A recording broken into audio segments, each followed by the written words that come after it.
Seltzer Kings podcasts.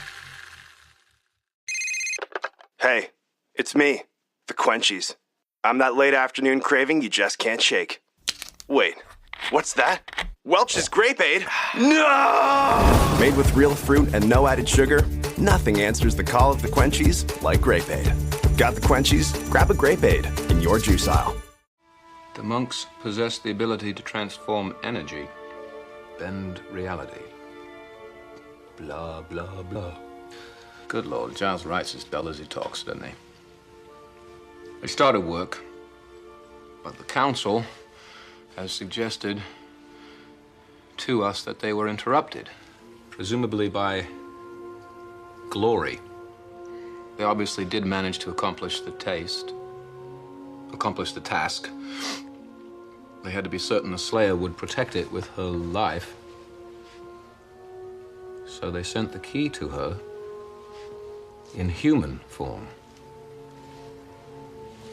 In the form of a sister.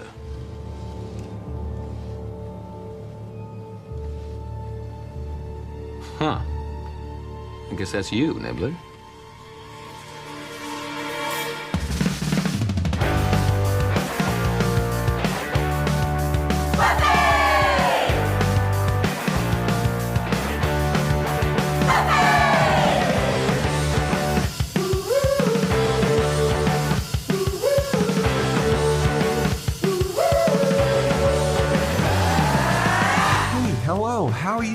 Everybody, welcome to another episode of Boys Watching Buffy.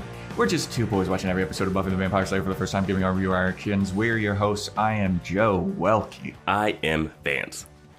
Today, we're talking Season 5, Episode 13, titled Blood Ties. Directed by Michael Gershman, written by Stephen S. DeKnight. Original air date, February 6, 2001, to an audience of 4.89 million people.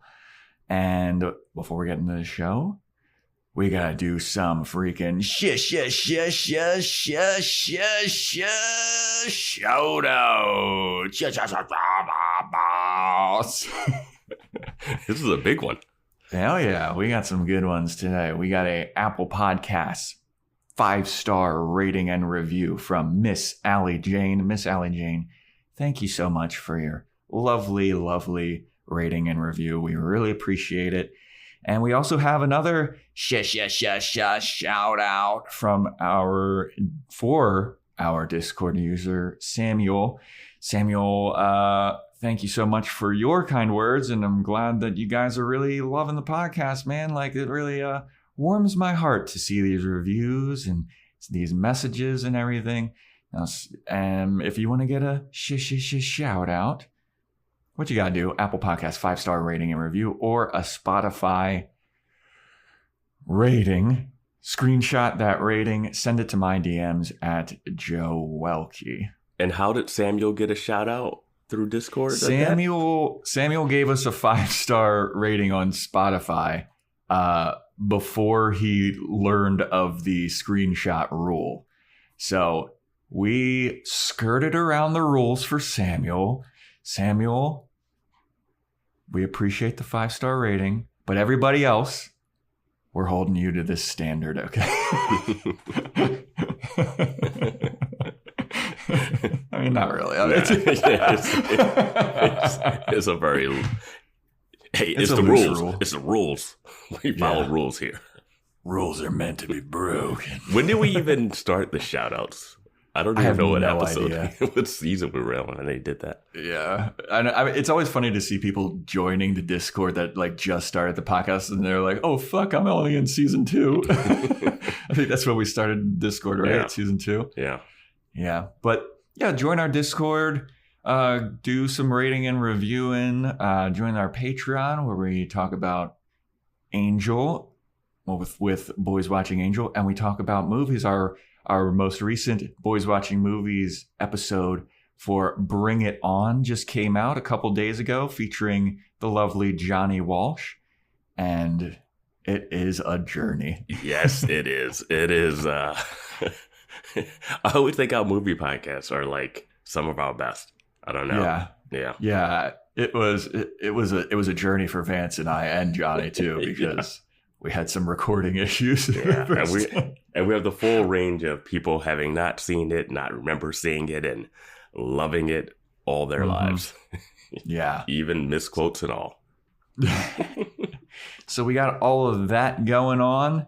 I don't think that we have anything else to really talk about up top. We got the Amazon wish list, throne wish list, and all that jazz. I think that's about it, right?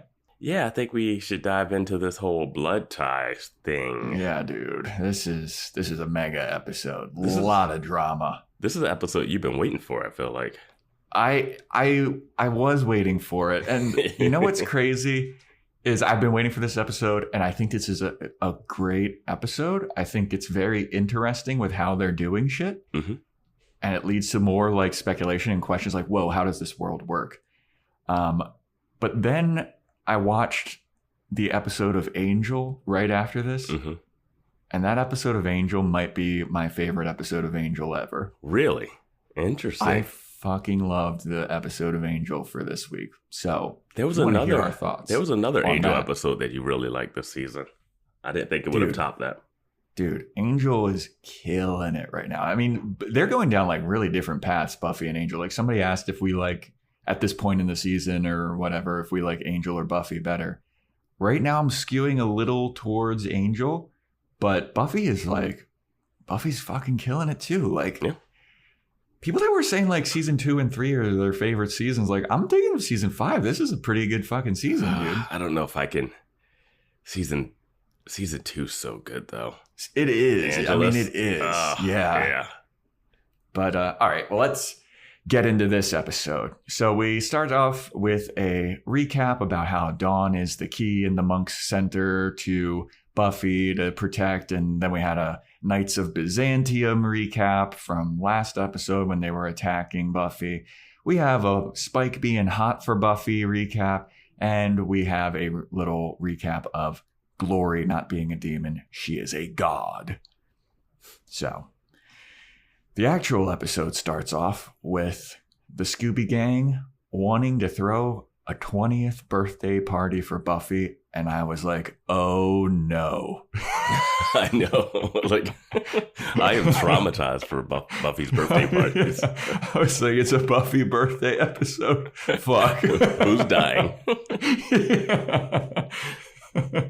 Oh man, her birthday episodes are the most horrifying. But and Buffy's like, I don't really know if we're going to have a party. I don't think my mom would really want to have a party. Like, she's still going through some shit. I'm still going through some shit. We've got a lot of stuff to work out. And they're like, okay, well, I mean, I think that you should still have a party, though. Like, I know that there's like this apocalyptic god around, but let's get some cake, dude. Yeah. But Giles is sifting through some research about Glory, and he figures out and he tells the Scoobs that she is one of the hell gods, and she ruled over a demon dimension with 2 other hell gods. And somebody asked, like, there's demon dimensions? How many demon dimensions are there? And Anya's like, oh, there's thousands of demon dimensions.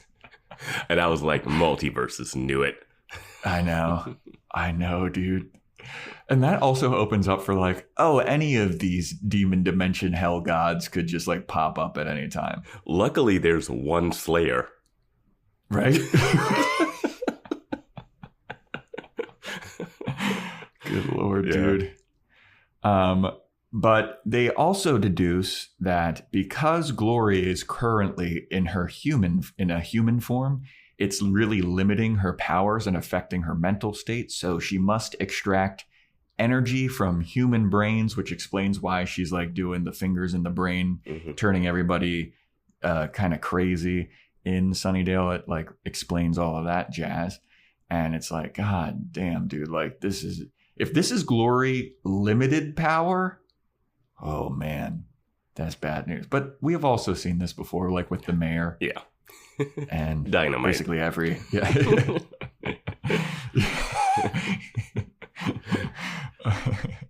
but they're all like, well, we really need to figure out a plan for how we're going to attack this Glory situation. We're going to figure out how we can, defeat her. Willow and Tara talk about how they're going to do some research on Witchy's tactical spells. Anya's going to do some more research, and because she knows more about demons than Giles does. And Giles looks at her like, how dare you? Anya's like, I was a demon for 1,100 years, bro. I know more about demons than you. Yeah, but utilize her. Yes. I mean, I don't know how how they haven't folded her in more or asked her more questions in the show. Yeah, I mean, she was key in the Ascension explanation. Yeah, dude. And the balls of Giles to be like, oh, you think you know more than me? She has 1,100 years of lived experience, dude. Versus your maybe 30 of book experience. You had to go to the Watchers to get the information you have now. Yeah. And it's also remember last episode when Buffy was like, Xander has clocked more field hours than all of you. Anya's definitely clocked more field hours. But one thing that they all decide would be a good idea is that they need to find the key before Glory does. And Buffy's like, no, I don't think you guys need to do that. I don't know about that. And then they're like, what? Why? That makes so much sense. If we can find the key, we can protect her or destroy the key or something. We can keep the key away from Glory. And Buffy's like, yeah, I mean, we could do another thing, or we could just take on a god. And then they're like, what's up with you, dude? That doesn't really make much sense. And then Buffy just turns to Giles and she's like, I feel like it's time we should tell these people what's the actual deal. And Giles is like, are you sure? And everyone's like, what's going on? No, it's a good point, because it's they're risking their lives regardless. Yeah. But I do understand her not telling them because they would act weird around Dawn, which turns out to be true. 100%. But who wouldn't? Yeah. So Buffy eventually is like, all right, so my sister Dawn, she ain't real, all right? They don't show the scene of them reacting, but man, I would have loved to see the instant reactions of them trying to grapple with that. Yes, dude. I mean, there's a little bit of stuff later on in the episode, but the mind fuck of, this person that you have memories of hanging out with and all this shit, that's all bullshit. Dawn is a key that's been made up by a bunch of monks, and we have to protect her. And Willow is like, why did you keep this a secret from us? You should have told us. And Buffy was like, well, I kept it a secret to keep you guys out of danger. And Xander brings up this excellent point. As opposed to the other kind of danger we're always in. I was like, yeah, man, good point. But the Scoobies are all very hurt that Buffy didn't tell them. And so Buffy is like, well, now I did tell you, so we got to protect Dawn, okay? She's the key. It's like, all right, cool. So then we go over to the Knights of Byzantium, who are in a field or a forest or something, in a park around a fire. Mm-hmm. And they're chanting about how the key is the link and the link must be severed. And then several dregs show up. Dregs and jinxes. Minions. Yeah, Glory minions. And they show up and they're like, oh, the Knights of Byzantium. Didn't expect to see your bitch asses here already. Let's have a little brawlski. And so the Knights and the dregs all fight each other, and the dregs are kind of getting their asses kicked. And right before one of the Knights of Byzantium is about to kill one of them, Glory shows up. And she just grabs the dude's sword and she's like, cute sword. Mind if I fuck all of y'all up? And she does. Mm-hmm. She beats the shit out of all these people. And boy, she looked good doing it. All right? She looked good doing it, but didn't look like she knew how to fight at all. Yeah. I was like, she's just standing there swinging and people are flying, Yeah, I mean, these are very wild punches. Yeah. But, I mean, if you got the power of a god, you don't really need to have technique, I guess. Yeah, but she's crazy and she's limited by human realm. It's like the original Mortal Kombat or something. But she beats all of them up. There's one of them who's like kind of on his last leg, and he's trying to do his last fighting thing, and he's crawling. I hated watching him crawl towards the sword because I was like, stand up, right? Like maybe he couldn't. Maybe he was a little. Oh, so you think you're going to grab the sword prone and slice at her ankles? But yeah, he's crawling towards the sword, and Gloria just walks over, picks it up, and she's like, "Cool sword. Bet it'll hurt." And then cut to the song. Like you just saw her grab a sword by the blade, barehanded. Yeah, I don't think I'm going for the sword. Yeah. Got to do something though if you're a Knight of Byzantium. What are you going to play dead? 100%. 100% play dead. Yeah, she like walks over like, "Huh? Are you? No, I'm dead." Yeah, I'm done. Yeah, you killed everyone. So after we have the intro song, we come back and Willow and Tara are doing a like protective spell around the magic box. It's an early warning incantation, and if any inhuman or godly weird presence goes through the thing, there's going to be sirens that'll alert them that danger is afoot. It doesn't alert for vampires, 1. And 2, they should have done this the moment he bought the store. They should have been doing this for years. Yes. When that giant monster lizard thing broke in, they didn't do it. No. They didn't do it when the monsters that they couldn't see because Tara had blinded them all. They didn't go, oh, if we had a warning system, at least we know if like an invisible monster shows up. No. Now they decide to do it. Now. I mean, Gloria's an ass kicker, man. I think but she's been around for like the whole season. Yeah. They haven't known that she was a god, granted. Mm-hmm. But they should have had some type of warning system for any type of demon coming in there. Yeah, I mean, we've talked about that for years, like about how, like, is there no protections? Is there no like, have you not had a cross at your front door or anything? Or there was that episode where I think it was Gingerbread, where when Willow was first getting into witchcraft and she was trying to do like a protection spell for Buffy, and it was in the book. Like that was what, season 3, season 2? Yeah, I mean, they were talking about like, remember when they buried the master and they like put like holy water on his grave so he couldn't come up, and then the vampires just like dug it out. Like, at least do that. Sprinkle some holy water all over the joint. Well, holy water only works for vampires. They gotta do a little something more for these other demons. Dude, here's a good idea. Hot summer days, have a mister full of holy water. The regular people wouldn't suspect a thing. The vampires would get it all over them. Mm-hmm. And the regular people could be like, oh, they're just doing this because it's hot out. Yeah. Little do they know. Ooh. Protection. Yeah, those misters would be a good one. Yeah. And they got so many churches, they can get so much holy water. You know what? They have so many churches, but have we seen a priest at all in this show? Yeah, they've died. They went to the mission. Oh, right. The Native American spirit killed one. Okay. And they've been in a church for the Riley in that fight.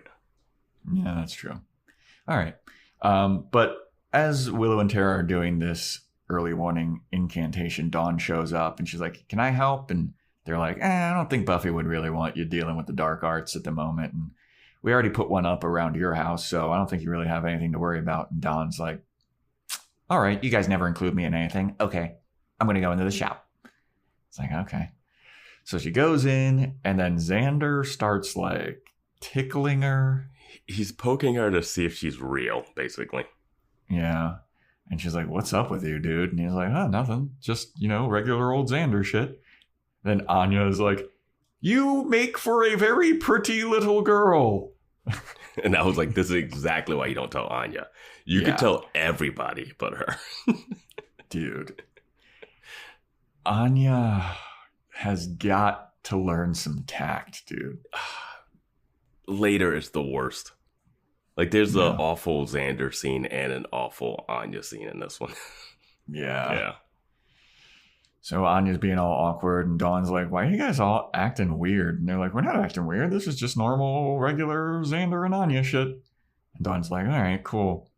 So Buffy and Giles come from the back. They were training, and Giles is like, I don't think the usual means of training is really working. It's challenging for you anymore. Gotta up the difficulty. And Buffy's like, oh, okay, cool.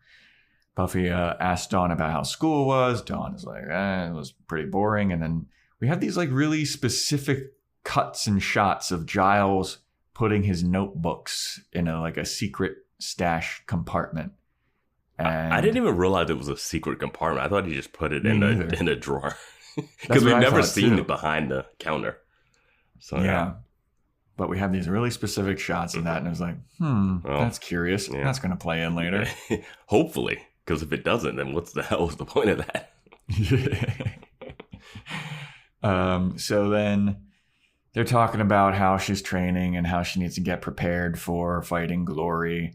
And Dawn is like, oh, why are you so worried about this Glory chick? Like, let's beat her up. And Buffy's like, nah, she's mega powerful. She's like really intense, dude. Yeah, and didn't you not hear her threaten me last episode?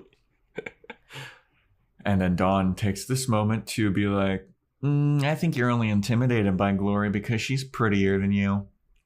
And Buffy's like, low blow, number one.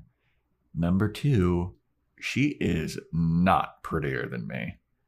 And Dawn's like, yes, she is. Buffy's like, no, she's not. She's like, Giles, tell her.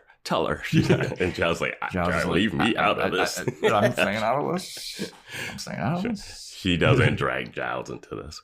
Yeah. Because that would be weird, like something later that happens. Oh, yeah. So then we cut to a scene of Glory torturing one of the Knights of Byzantium. And he's all tied up in her apartment. And she's like, dude, stop being such an ass and tell me where the key is. All right. And he's like, I will never tell you where the key is. I will die 1,000 lives before I tell you where the key is. And she's like, well, dude, you ain't got 1,000 lives. You only got this one. And I'm going to fuck you up. She says, I'll kill you 1,000. It's something like, I'll make you die like 1,000 times or something. Yeah, it was something like, she'll make it worth it. Like, you'll feel the 1,000 deaths in this one or something like that. Yeah. And then she starts to go on about like, you fucking knight and like super mega Christian, I guess, types are she just goes religious. Yeah. They don't really talk about Christianity. But... They don't really talk about Christianity, even though they are worshiping, I think, God. Yeah, I think so too. Yeah, this is like the Knights Templars and Assassin's Creed type of shit. Yeah. But then she's like, you knight types, you know what your problem is all this intimacy issues that you guys have. Y'all are a bunch of fucking virgins, and I think that's keeping y'all pent up. So let little Glory do a little bit of penetration with you. And the guy's like, oh, I mean, this isn't too bad of a punishment. I'll never tell. You'll have to do this. You'll have to do this. Snoo. Snoo. But rather than the sexual penetrative act, Glory penetrates his mind, and she sticks her fingers in there, and she starts to mind melt him and brain suck him and turns him into a crazy person. I love that all the crazy people end up at the Sunnydale Hospital. Like, I don't even understand how she's like, yeah, I killed him. Just put him outside. Yeah. Those people with those butterfly nets will catch him. Those giant butterfly nets. Like, just out in the park. Yeah. Can we go catch some crazies today? Yeah. Oh, man. Yeah. So then we go over to Buffy's birthday party, and I was like, oh, no. Yep. And, who gives her this dress? Is it Willow? Yeah, I think Willow gives her a dress. They give her a dress, and Buffy's like, this is so nice. And they're like, yeah, I figured, you're going to get a lot of like murder weapons for your birthday. So I decided to take your mind off of this and get you something nice. And everyone's like, oh, okay. And Anya's standing there like... I think Tara is the one that says that. And I was thinking back on her birthday, how everything was witch-themed. Yeah. Yeah, you got her a crystal ball. She's like, yeah, maybe not just hone in on one aspect of me. Well, it was like, that's all we know about you. Still. We still don't know anything. Except for she's allergic to shrimp. Yeah, and she's a horse girl, right? Yeah, we knew that, yeah. She's got a cat. She likes cats. They have a cat? Yeah, I think Willow and Tara share a cat, right? Yeah. Yeah, whatever. that doesn't qualify as knowing something about someone. They only know what they can see. Yeah. Here, we got you an earth tone sweater. That's something you... Flowy dress. I don't know what the fuck you like. But when Buffy's opening these presents, Anya's there like, I fucking want presents. I'm jealous. I want these presents. And she takes Buffy's dress and she's like, oh, I want this dress. And I want to open presents. What is this? Why? It's if anything, she'd be like, oh, that's not even my style. Like, it's just, she's been around for too long for it to be acting this way. Yeah. Yeah. I mean, and she was human before. Yes. She had to know certain human aspects to be a vengeance demon. Yes, dude. I mean, it's... like if Willow was about to be a vengeance demon not too long ago, she would have still retained her memories of what humanity is like. Yeah, I mean, it's the most mind-boggling. Maybe like the 1100... Well, I mean, Angel went to hell for whatever, like 80 years. When he came back, he was all feral. So maybe that being a demon or like going to hell kind of fucks with your mind? No. Because she was just a vengeance demon and then she just wasn't. Yeah. All right. But so after Buffy's like, thanks so much for this dress. That's very kind of you. It's Dawn's turn to give Buffy a present. And Dawn's like, here, open my present next. And Buffy opens it up. And it's a picture of Buffy and Dawn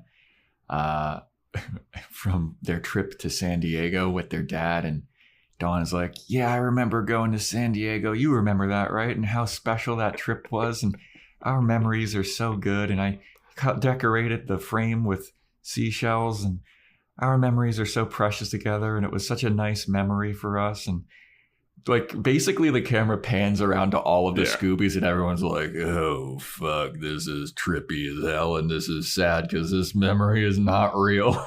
And I was thinking... It's so funny she gave her a fake memory photo. But also she's like, the time we visited Dad in San Diego. Mm-hmm. When was this picture taken?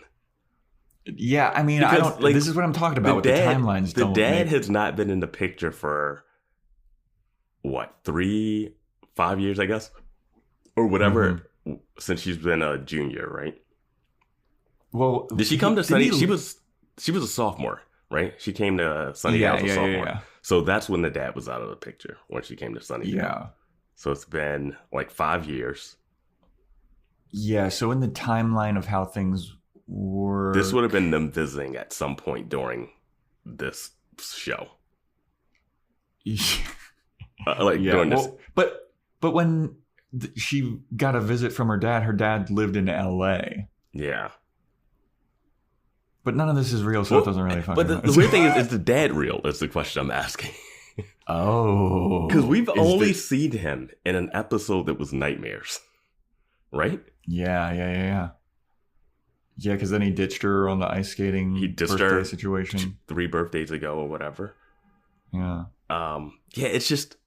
It was interesting that the dad was a part of the storyline. And it wasn't like, oh, this is the time when Mom took us to blah, blah, blah. It was like, this is when we went to visit Dad. And I was like, oh yeah, speaking of Dad, did he call you today? I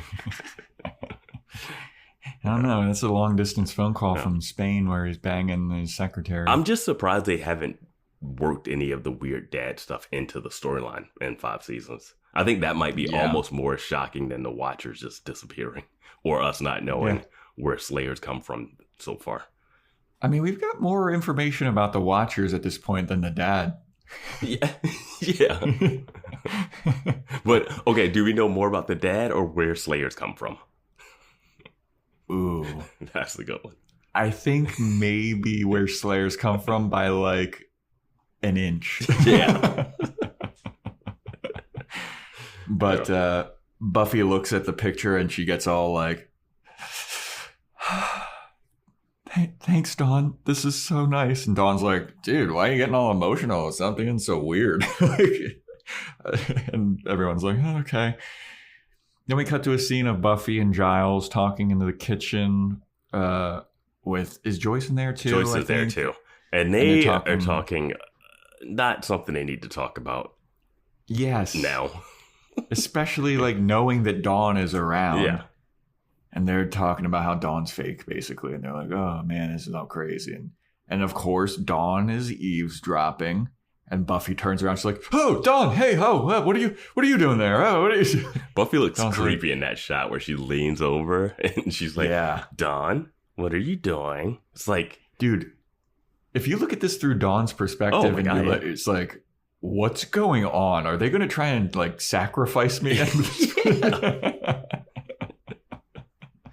So I don't fault Dawn for like snooping around and being like, what the fuck's going on? This episode, I think they did the most realistic portrayal of Dawn given the information that she is given. Yes. Like, this would unravel most people. Yeah, I mean, if everyone is like being secretive and like talking behind your back, and the second that you come into a room, everyone's like, oh, hey, oh, what are you doing here? Oh, wow, we were just talking about orange juice, right? Yeah, orange juice. There's no way. Yeah. But Dawn's like walking around like, all right, well, this is pretty suspicious. And then so she walks back into the living room, and everyone, like Xander and Anya, start to act weird. Willow and Tara start to act, and they're like, "Oh, hey, you want some cake?" And Anya and Xander are talking. They're like, "Oh no, we weren't talking about you. We weren't talking about you at all." And then Dawn's like, "Oh yeah, well then what the fuck were you guys talking about?" Anya's like, "We were talking about sex stuff that we shouldn't talk about around you." And then Dawn's like, "Oh yeah. Nobody can talk about fucking anything around me, huh?" And then she gets annoyed. Everyone's like, whoa, Dawn, calm down. And she's like, no, fuck all of you. I'm going to bed since none of you all can talk about anything around me and you're all acting very suspicious and weird. So since none of you can talk about anything around me, I'll just remove myself from the situation. Wow. And she does this before cake, so you know it's serious. I know. And that cake looked huge. Yeah. I mean, you got to feed all these Scoobies. That's true. So Dawn runs upstairs and she slams the door and she's being all moody in her room. And after a while, she's kind of like, you know, fuck all this, dude. I'm sick of all these Scooby bitches not talking about Scooby bitches. Not talking around me and being all sus. I'm sneaking out of the house. I'm going to be a bad girl. So she sneaks out of the house. She climbs out of her window, which very conveniently has like not a ladder, but a ladder that is attached to the outside of that window. That's that like the plants climb up the okay, like the vine thing. I feel like every sitcom show or something had one of those for people to sneak out in. So she climbs downstairs and you just know she's going to run into somebody because she's walking like with her back turned. I just thought, like, you can't go outside at night in Sunnydale. Yes. I don't even know how the Scoobies get home from this birthday party. Especially Dawn, who knows that vampires, demons, and glory and all this shit exists. Well, she's not a dummy. She is. She did the same thing when Harmony was threatening and she just ran outside for no reason. Very true. So speaking of Harmony, where is she? I thought she was living with Spike. Maybe he just kicked her out. Maybe she got sick of having that Buffy mannequin around, and she's looking at the mannequin like, what does she have that I know, don't? but you got to see that scene. So she sneaks out. She's walking backwards, and of course she turns around and runs into Spike, who is got his box of mashed up chocolates that we saw him bash over Buffy's head a few episodes ago. And Dawn's like, whoa, what are you doing here? What are you being all lurking in the shadows? And he's like, not lurking in the shadows. I'm here because it's Buffy's birthday party. And Dawn's like, are you seriously coming to my sister's birthday party? She fucking hates you, dude. And then she looks down. She's like, is that a box of chocolates? It's all bent up. Like, what are you doing? I'm so mad we didn't get a chance to see him walk into that party and hand off those chocolates. I know. I wanted to see that so bad. That would have been so good. That would have been so awkward and weird. And Giles would have had a reaction to it. And Xander, would have been so good. Yeah. And so Spike is like, hey, why don't you shut the fuck up before I beat you up, basically, or like something bad happens to you. And Dawn's like, are you serious, dude? I'm not scared of you at all. I know that you're harmless and you can't do shit. You're all bark, no bite. And Spike is just kind of like smoking a cigarette, and he's like, okay, you got a point there. Well, she says she's more threatening than he is. He's like, oh, God. Did you notice that, like, he takes like one drag of a cigarette, and then for the rest of the scene, he's like breathing smoke. And I was like, maybe it's cold outside, but then Dawn isn't breathing smoke. So I was like, what's this about? And it looked fake. Like it was like CGI smoke or something. Probably. It was weird. But Spike's like, okay, well, you're so bad. Like, what makes you so bad? And she's like, well, number one, I'm sneaking out of the house. Number two, I'm going to go break into the magic box and steal some stuff. And Spike's like, that's a bad idea. I don't think that your sister would appreciate that. And also, there's a bunch of beasties walking around just waiting to kill a girl like you. Yeah, I don't think he thinks breaking into the magic shop's a bad idea. Well, I think he wants to do that. Well, yeah, I think that he's more like, it's a bad idea because you're going to get in trouble with Buffy. And it's a bad idea because there's a bunch of things that are going to kill you on your way. Yeah, he's still trying to win Buffy over. And he's like, if I protect her on this walk, that's a favor. Yeah. Even though he's about to break into the magic shop, which he wouldn't like. But he's also still bad. So, yeah. It's his weird, like... I love it, yeah. But Dawn's like, well, I'm going to go. And if you want to come and be an actual bad guy, you can come and steal stuff with me. Or you can go into this party and give Buffy your bent up box of chocolates. And Spike's like, all right, let's go steal some shit. So they're off on their very merry way. Which is nice. I kind of like this pairing for a minute. It's a nice little team up. Yeah. So Spike and Dawn go over to the magic box, and Spike is like picking the lock, and Dawn's like, what's taking so long? Like, what are you doing? And Spike's like, dude, sorry it's taking so long. I normally just kick doors down, okay? I'm not this tactical usually. But eventually he opens the door, and they're looking around, and Spike's like, all right, so what do we steal? And a bunch of like crazy spell casting shit. And Dawn's like, no, I'm here to steal a book.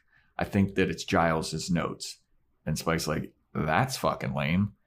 And Dawn's like, okay, well, this is what I want. So I'm going to go, and I know it was behind the counter because I saw him with the books. He went behind the counter. I turned my back, and then they were gone. So there must be some kind of secret compartment in this cashier thing. Yeah, when she first started talking, I was like, did she forget where she saw it? Because she was just standing there. And I was like, oh, there's a secret compartment. But before I thought it was just like, just pull the cabinet out, pour the drawer out. Yeah. And This secret compartment is so easily found too. Well, you would have to know it's there. Okay. Like the panel like fits. Amazing that they managed to fix this place up and install a secret panel. Yeah. Like he's like, oh yeah, I have a secret panel in this thing. Can we redo this again, build it again, and put a secret panel in it this time? Especially after Olaf is just demolished Those the place contractors 2 are episodes great. ago. Those contractors are great. They can build anything. So Dawn very quickly and easily finds the secret department, and she finds Giles's notes, and she starts reading it with Spike in the dark. They're by candlelight, and she's reading it out loud, and Spike starts to get bored because it's all a bunch of stuff that doesn't pertain to anything, kind of. And he walks around. He's like, "Oh shit! Look, it's the giant troll hammer from Olaf from 2 episodes ago." He's like, "Oh, this is sick," and he tries to pick it up, and it just slams on the ground. He's like, "Oof, it wasn't really my style anyway." He's not worthy. Yeah. So then eventually Dawn finds a passage that does pertain to the situation at hand. And she starts reading it, and she's like, all right, well, they're talking about the key, and there's a thing about how those outside reality can see the key's true nature. And Dawn has a flashback of all of the like mentally unstable people in Sunnydale being like, who are you? There's nothing inside there. Oh, you don't belong here. You're not real. You don't belong here. And she's like, huh, okay, well, that's a little weird. And then Spike is like, man, this is boring as fuck, man. Like, what's going on? She keeps reading, and she goes, the key is also susceptible to serpentine demonic stuff. Necromanced animals. Specifically serpents and reptiles. Yeah. And then she has a flashback to the giant snake demon screaming in her face. And she's like, huh. At that point, I was like, Dawn realizes she's the key. Yeah. But wait, in case you didn't get it yet. Yep. She reads on, and it says that... Well, Spike starts reading.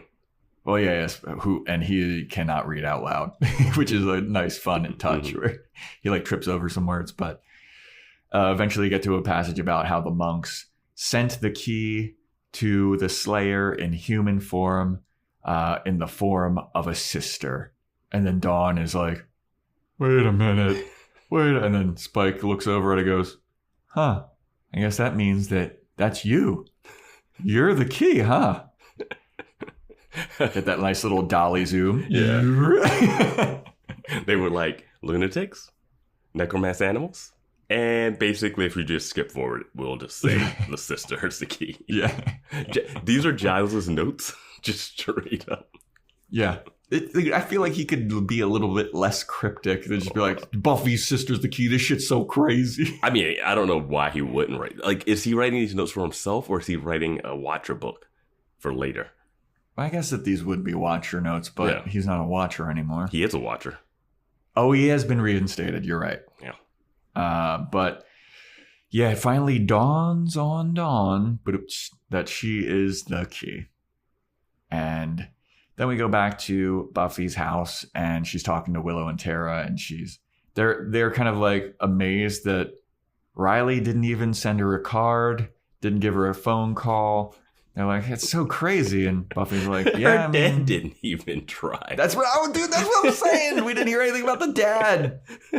Like, I wouldn't even think of the dad if they didn't reference him in the photo beforehand. Yes.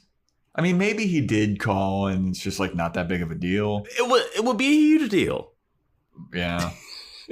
This absentee dad. What a piece of shit, dude.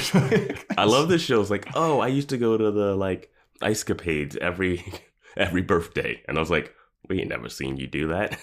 Yeah. And we will never see you do that. But yeah, Buffy's like, yeah, I guess, he's in Belize. He's incommunicado, or there's some kind of rule against sending a birthday card to your former dearly beloved. A rule like you don't do it. Yeah, even if he wasn't in Belize, like Buffy basically dumped him. Yeah, he basically thinks you decided not to be with him, didn't even chase him down, and he left. Why would he be like, oh man, it's her birthday, I gotta send her something? Yes.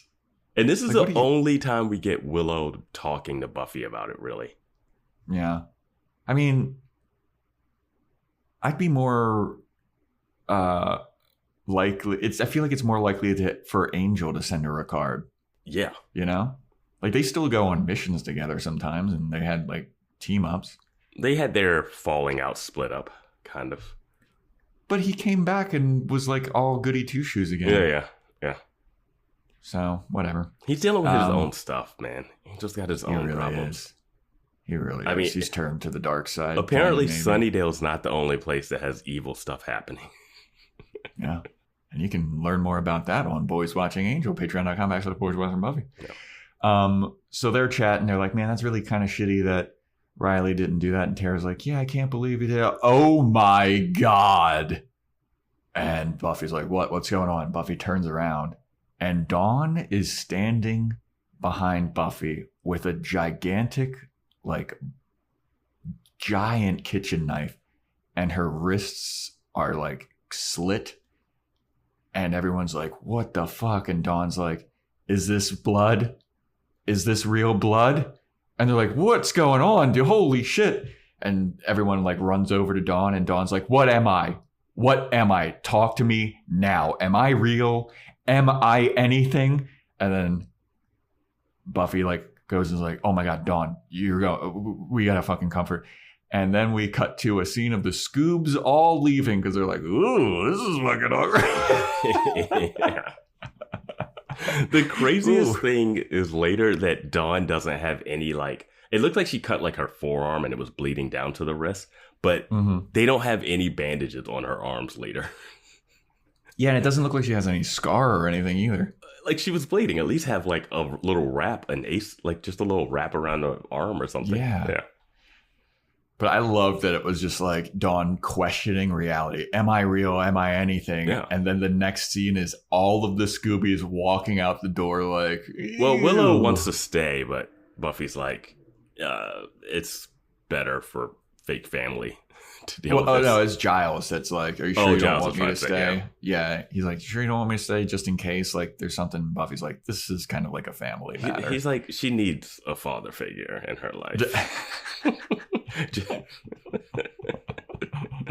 You want me, or should I get that robot guy that... Should I call John Ritter to come and do another guest appearance? Ted.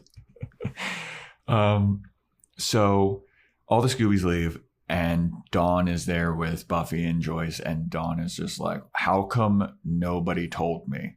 What the hell is going on? Like, am I real? I mean, how is this possible? And Buffy's like, you are real. You're real. Like, I can touch you. Like, boop, boop, boop. See, you're you're real. You're real. You're real. They're basically having the adoption talk with Dawn. Okay. That's what this is. Okay, that's a good yeah. I mean, later Dawn pulls the "You're not my mother" move. Yeah. So they're definitely going with that angle. But Dawn is like, dude, you're not my family. None of this is real. Like, what the? I mean, how old am I even? And Joyce is like, you're 14. You know that. And she's like, shut the fuck up, dude. I know I'm not 14.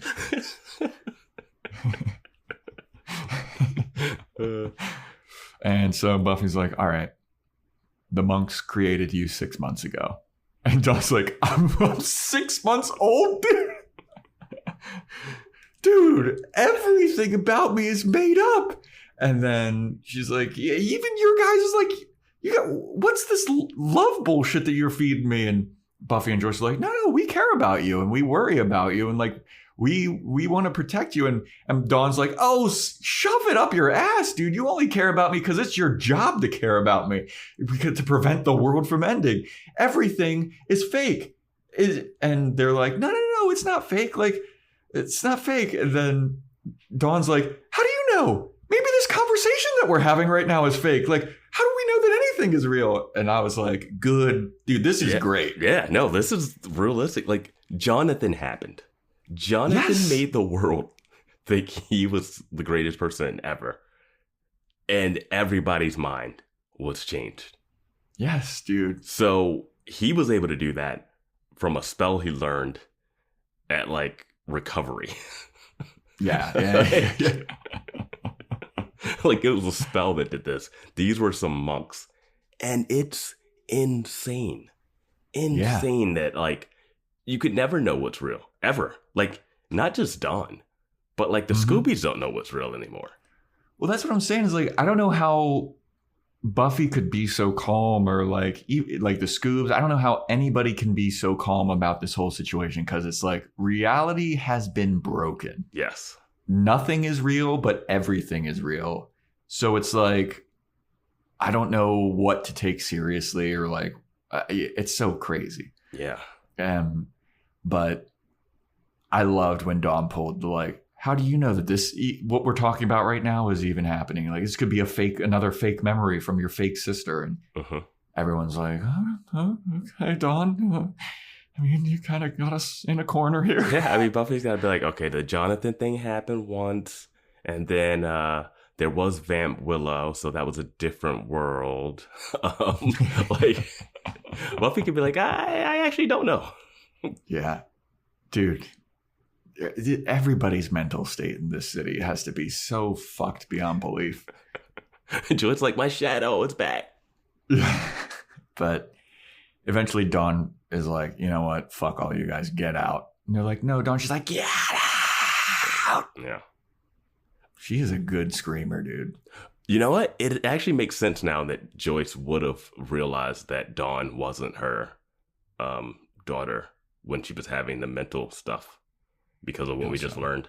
Because we just learned that if you're having mental... Oh, if you're outside of reality. Yeah. So when she was having those issues, she was actually seeing through that. Yeah. Yeah. Nice little side effect of having a brain tumor is... Yes. Realizing that your second daughter is not real. Symptoms or... Oh, man. It's like that Predator movie where autism was a superpower. Oh my God, yeah. That movie was so bad. It was like laughably bad. Yeah. Oh man. That was The Predator? The Predator, yeah. But I really like this scene of Dawn freaking out, and she brings up a lot of good points. And I really like this scene, and I feel like later on I didn't like the scenes of Dawn freaking out as much as this one. Oh, you mean the room stuff? Yeah. Well, those are always weirdly shot, and I see what you mean. Like this one felt like genuine emotion, and the other one felt like performative. Yeah, I mean, this felt like she raised some good questions, and like she had some great points, and yeah, man. But so Buffy goes to the magic box, and they need to learn more about the key and pronto. All right. And we need to know more about this because we got to know how to protect Dawn and like what she is and what it can do and all this shit. I love it. It's like, yeah, now we should figure out what this key is. Yeah. But everybody's like walking around and they're like, how did Dawn even figure out this shit anyway? And they go over and Anya pulls a urn and she's like, oh man, who's been using the urn of Ishtar as a ashtray? She pulls out a cigarette and we get a nice little dolly zoom kind of thing on Buffy, and she realizes, she's like, fucking Spike. Only person that smokes. Evil. Yeah. So we get a Buffy kicking the door down of Spike's crypt. And Spike is like, oh, hey, what's up? How's it go? Like, Spike should, if Buffy's kicking his door down, he shouldn't be like, hey, what's up? Yeah, no. Last episode, you had an issue of like what made him wake up. Yes. It looks like there's like sunlight or something that hits his face. Oh, okay. Yeah, and he's freaking out because of that. That's what it looked like when I went back. All right. That makes sense. Here he's painting his nails. Yeah. Which I did love that they were like, oh yeah, he actively does this. Yeah, I was like trying, because it was always like chipped and stuff. I was like, maybe that's just his like fingers rotting or something. I don't know, but now he's actively doing it. But Buffy comes and she kicks down the door and he's like, oh, hey, what's up, Buffy? How you doing? And Buffy just starts wailing on him. It's like, dude, you should expect this by now. Every time she's here. Yeah, he's in except for last episode. He's in his like crypt thing and she pushes the like lid all the way and like pins him in it. Yeah, and she's like, how could you have let Dawn know about her being the key? And Spike is like, how the fuck was I supposed to know that she was the key? nobody keeps me in the loop about anything. I was just trying to protect her because she was sneaking off during your party. And if she would have went alone, she would have definitely gotten killed by a vampire, a demon, a troll that one of you guys accidentally fucking summoned. Like, do you realize how dangerous the city is? So I caught her sneaking out and I was going to protect her, and you should really be thanking me. Like, I love that Spike's, all of his arguments are like, you should really be thanking me.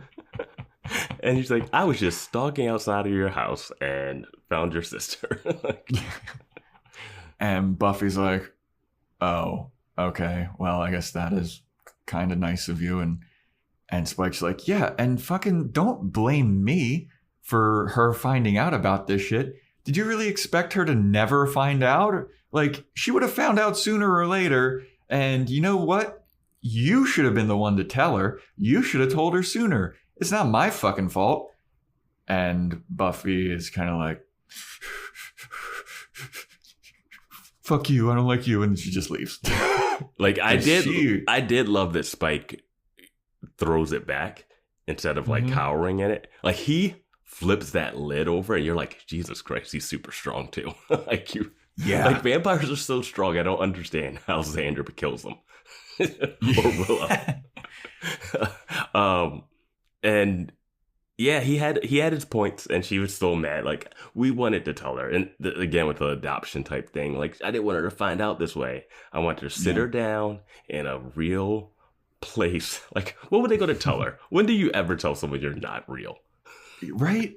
Like, when Glory's hanging her by, like, over a cauldron, and you're like, by the way, you're the key. You're not real. Yeah.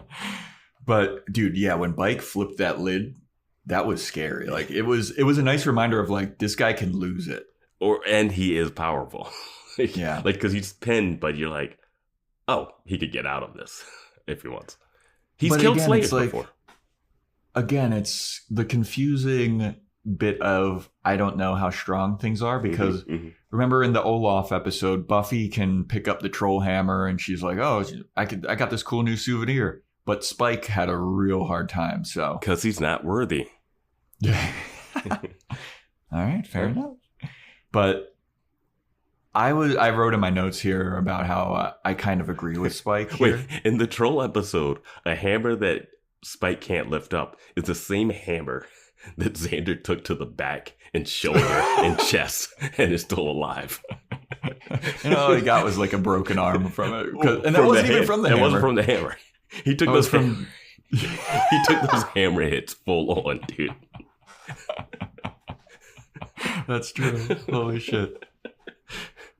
But yeah, I feel like Spike's got some good points in this scene, and it's like, I mean, of course, Buffy's looking to blame somebody else because, you know. Yeah, I mean, she could also be like, what were you doing outside my house? Why were you breaking into the magic shop in the first place? Like, she has other things, but she's really just focused on I can't believe she found out this way. So we go back to the Summers home, and Joyce comes into Dawn's room, and Dawn's just laying on the bed with her whole fucking reality shaken. And Joyce is like, all right, honey, time to get up. You're going to be late for school. Dawn's like, fucking school? You want me to go to school right now? This is Joyce bad momming. When a kid has a bad day or sick or something, you just go, hey, you don't have to go to school today. We'll do something fun. Like, dude, don't go, oh yeah, you still got that test today. You know, that test that doesn't matter because you're 6 months old. Like, Joyce, like, no, make some breakfast and I don't know, man. Like, don't say, let's get ready for school. It's not a normal day. Let's get ready. It's like, you're going to be late. Oh, yeah, I'm not even going to drive you. Take the bus. Yeah.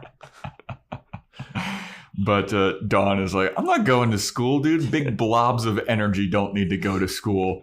And Joyce is like, okay. How about I make you some chicken noodle soup or something? And Dawn's like, I'm not sick, Mom. I'm not real.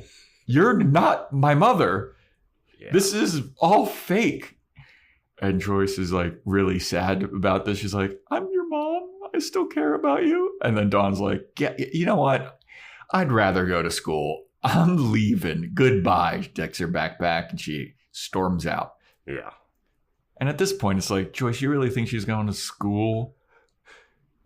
Joyce, like, I also don't know what Joyce should do in this situation. Me neither. Like, there's no handbook for what to do when you find out your daughter's not real. Yeah. Yeah, no, I don't know. Yeah. But It's tough. I know saying you're late for school is not the answer.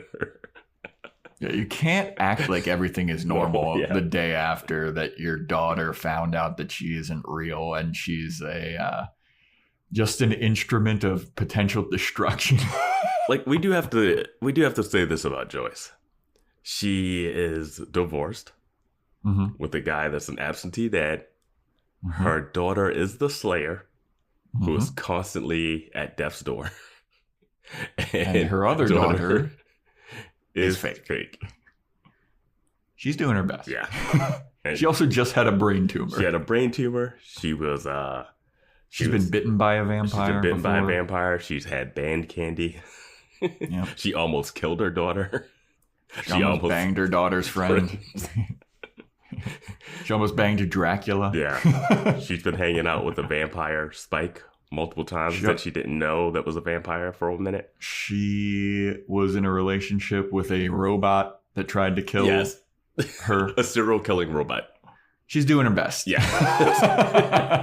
So go easy on Joyce, everybody. Go easy on Yeah. Joyce. She's not the Yeah, perfect it's- mom, but she's dealing with a lot.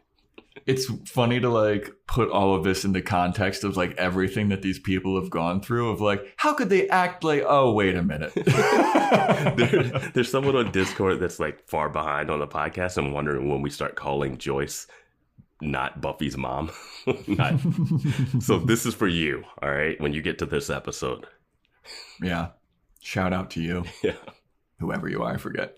Yeah. This episode is brought to you by National Geographic, presenting its new documentary film, Endurance. Follow the greatest survival story ever told, unpacking the legendary feat of polar explorer Sir Ernest Shackleton, who kept his crew alive for over a year, despite losing their ship in frigid pack ice. Over a century later, a team of modern-day explorers set out to find the sunken ship. Endurance, now streaming on Hulu and Disney+. This episode is brought to you by Etsy. Oh. Hear that? Okay. Thank you. Etsy knows these aren't the sounds of holiday gifting. Well, not the ones you're hoping for. You want squeals of delight, happy tears, How did you? and spontaneously written songs of joy. I am so happy. Oh, yeah. Oh, yeah. Oh, yeah. Okay, the song needs a bit of work, but anyway, to get those reactions, make sure everyone on your list feels heard with handmade, handpicked, and designed gifts from small shops on Etsy. Gifts like personalized jewelry, custom artwork, cozy style items, vintage pieces, and home decor to celebrate all of your favorite people and their specific kind of special. For original gifts that say, I get you, Etsy has it. So then after Dawn is like, fuck you, I'm going to school, we go over to the hospital and Dr. Intern Ben. Yes. Is That's our canon. I know that us doctors are interns, blah, but He's Dr. Intern Ben. he's Dr. Intern Ben. So he walks up into the mental ward and he's got a bunch of the pills that he's going to be fucking giving everybody. And he's like, all right, time for the pills. And he's looking around and he sees the Byzantium Knight is there. And he's like, oh, shit. Byzantium's here. And Jinx is there. And he's there like, yep, Byzantium Knights have arrived.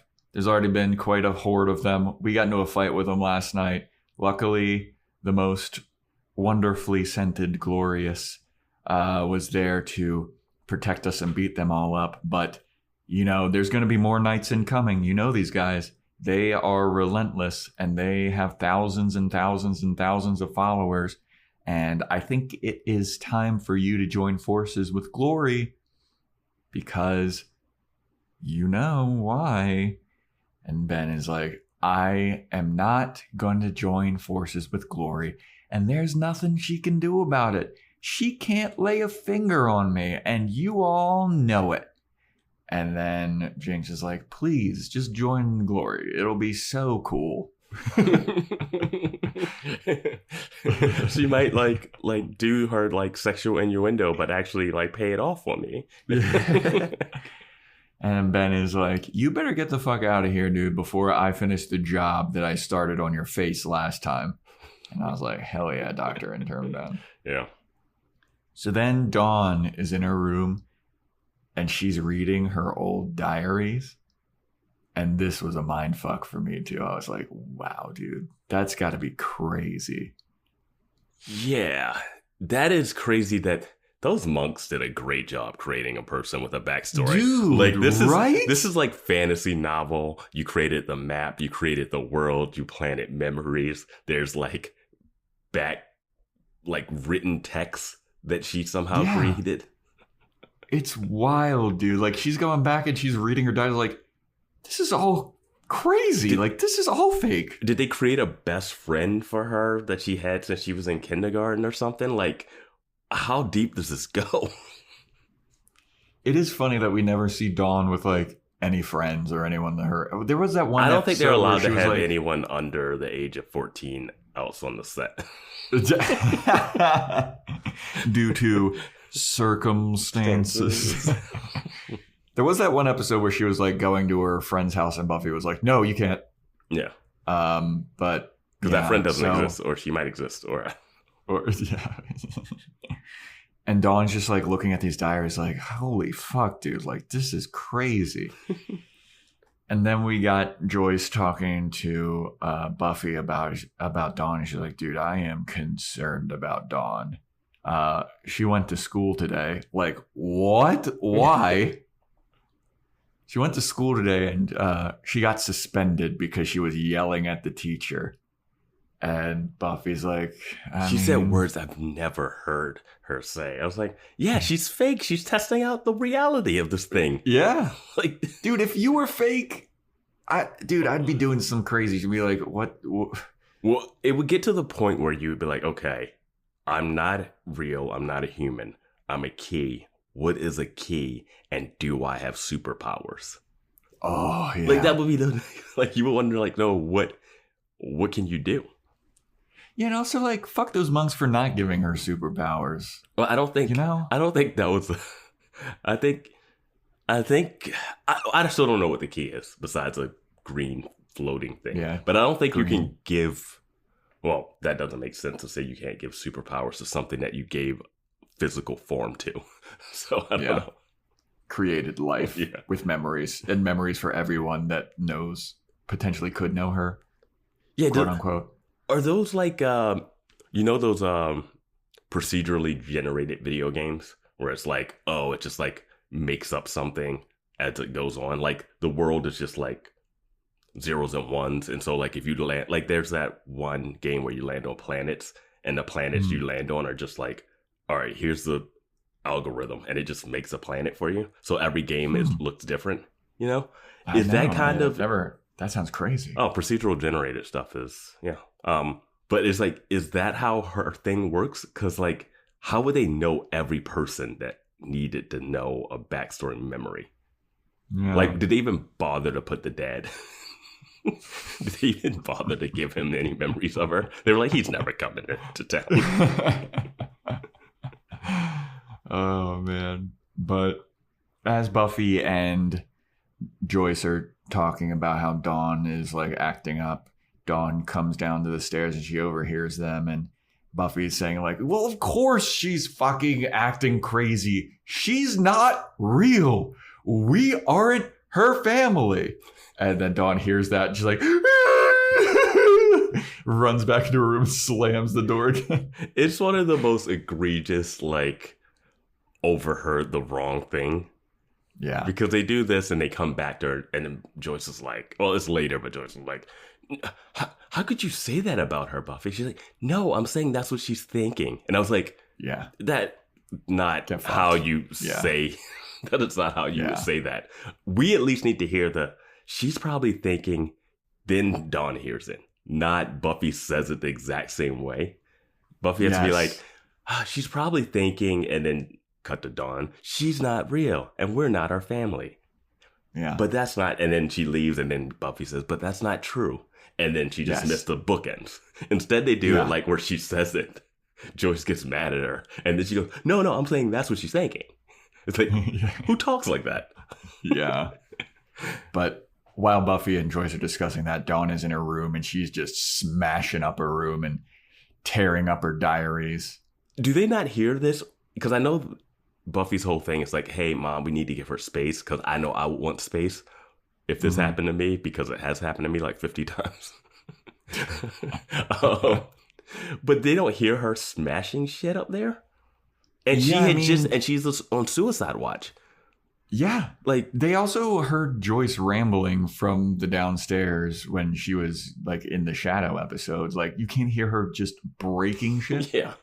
Wild. But Joyce is talking like, Buffy's like, we need to give her space, and we need to come up with a tactical plan. All right. We need to figure out what to do with her, because she is a loose cannon right now. And we need to like find a way to like keep her from acting like crazy. And Joyce is like, dude, I don't think that you are going about this the right way. I feel like Dawn needs her sister right now and not the Slayer.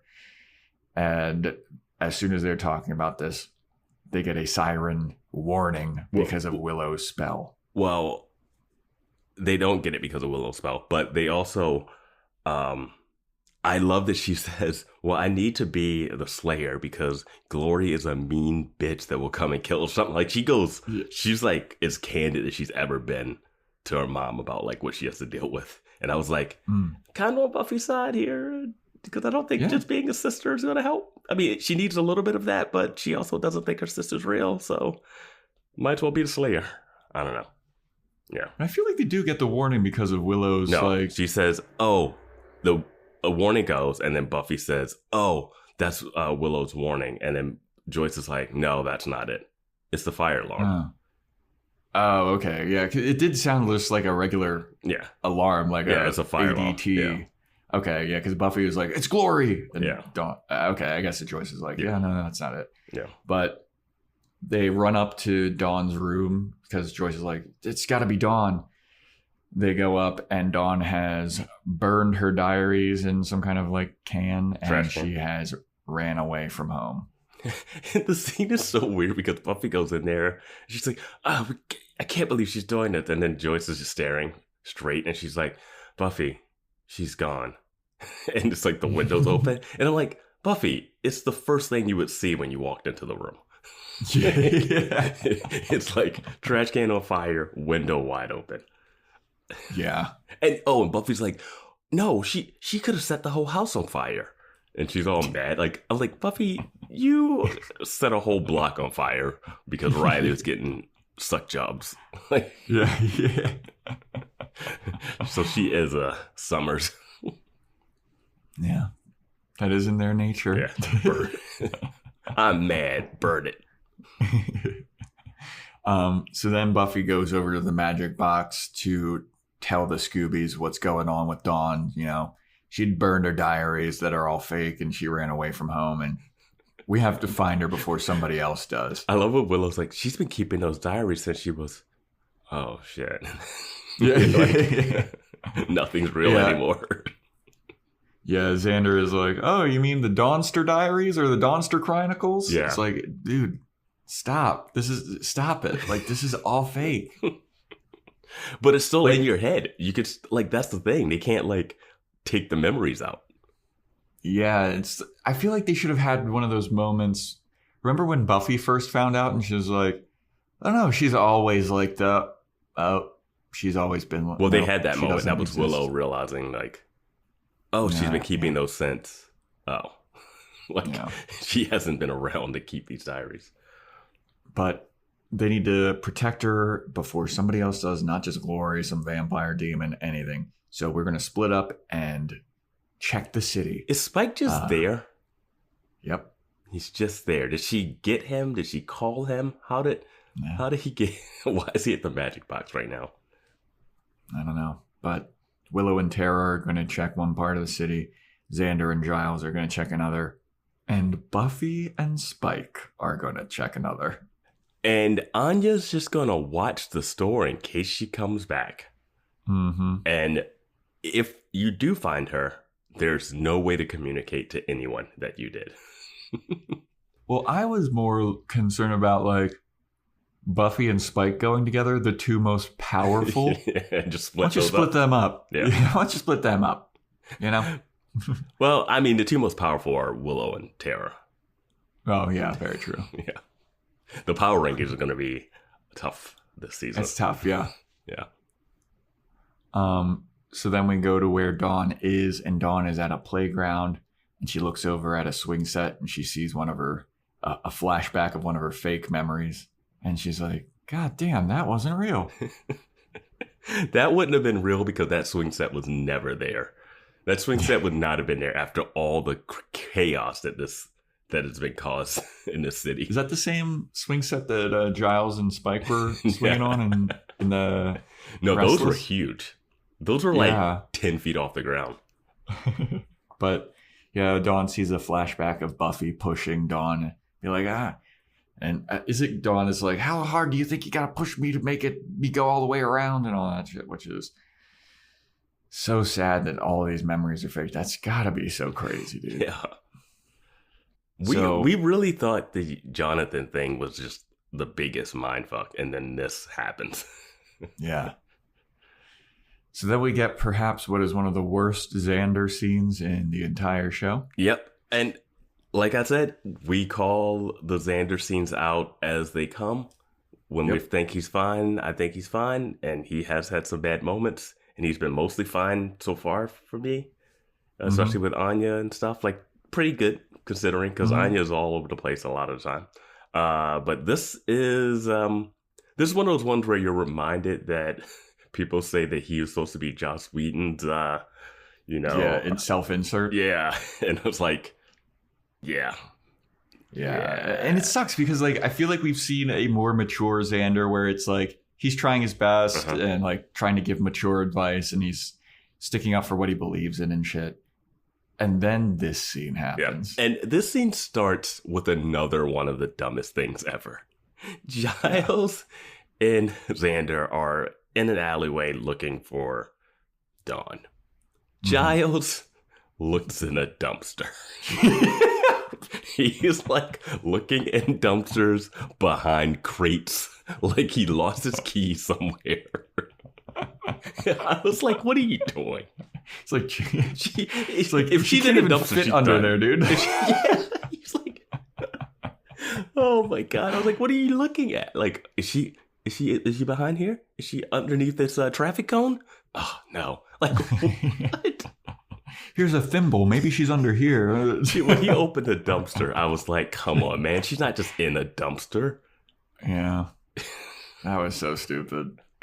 But I like the initial conversation that Xander and Giles are having, where they're like, "Dude, isn't it crazy how all of our memories are fake? Like." I can't believe that shit, man. Like, that's so wild. And Giles is like, yeah, man, I mean, it's crazy, but, crazier shit's happened. You have to realize that. But it's a pretty big mind fuck then. And they're like, yeah, she's not real. And she's just like this gigantic fucking thing of energy. And she's super powerful. And Xander's like, yeah, she's got a crush on me. And Giles is like, so? Xander's like, I mean, isn't that pretty fucking cool that a big, powerful energy being has a crush on me, huh? And Giles is like, ew, dude. And I wrote down, Dawn has a crush on him? Gross. Yeah. Like, no, what? This is just like so, it's so bad. Who is this for? Like, who is this supposed to be positively for? Like I know they're playing it like, well, someone strong and powerful has a crush on me. And it's like, they're not, are they trying to do the, like, when he had a crush on Buffy? Maybe. But, like, he liked Buffy more because she was attractive than because she was just like super powerful. Yeah, even before he found out that she was the Slayer, like in episode 1, he was like trying to mac on her on the quad. Yeah, like now it's like, oh, he likes power, but like he's okay with this fictional fake person who's also 14. Yeah, dude, you're dating a former 1,000-year-old demon. Yeah, well, that's what I was just about to say. It's like you banged Faith. You like well, I mean, mega he was powerful not. Faith. Xander is She a trauma. banged him, yeah. Xander is a trauma survivor. Like he was sexually assaulted. He was, yeah. But like, he had that experience, so he could always write home and be like, "I had sex with a Slayer." Yes. He hooked up with Cordelia, who was the most popular girl in school. Yeah. That's just like cachet social thing. Like you were a loser, and then you were hooking up with like the most popular, hot. Like your best how much friend, does your best ego friend need to be? is a powerful witch who's now a lesbian who had a crush on you.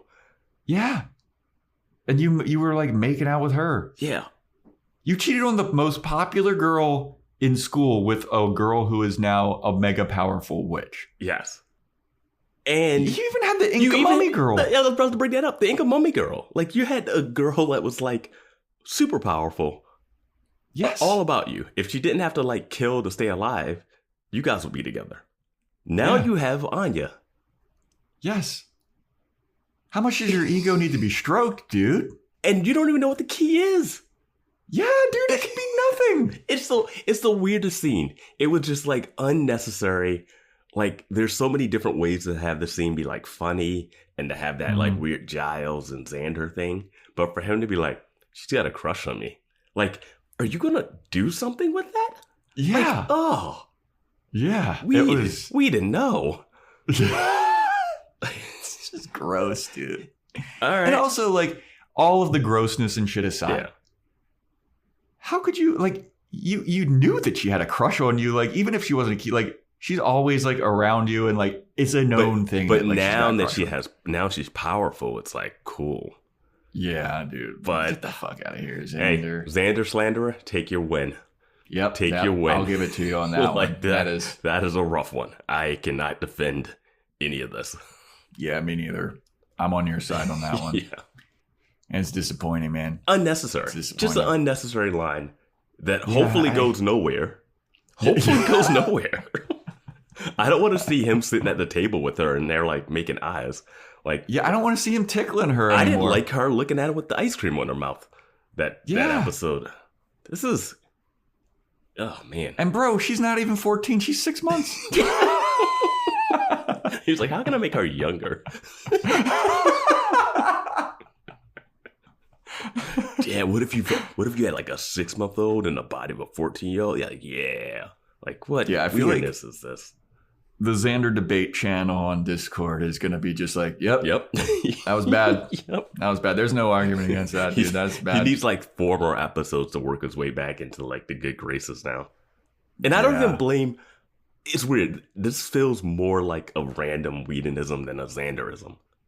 Yeah. Especially where his character has been. If this was like first season, done. Absolutely. If this was like first season, episode 6, he's like, you know, she had a crush on me. And there's like this one payoff joke that they say in the library. I'd be like, yeah. That fits.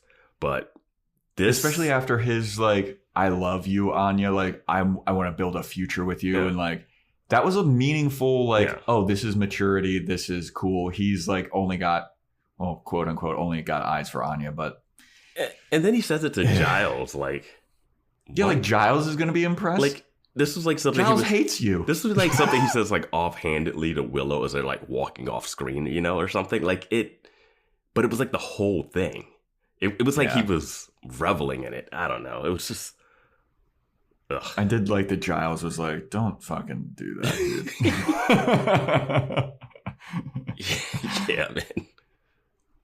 But and then anyway. Giles goes looks under a manhole cover.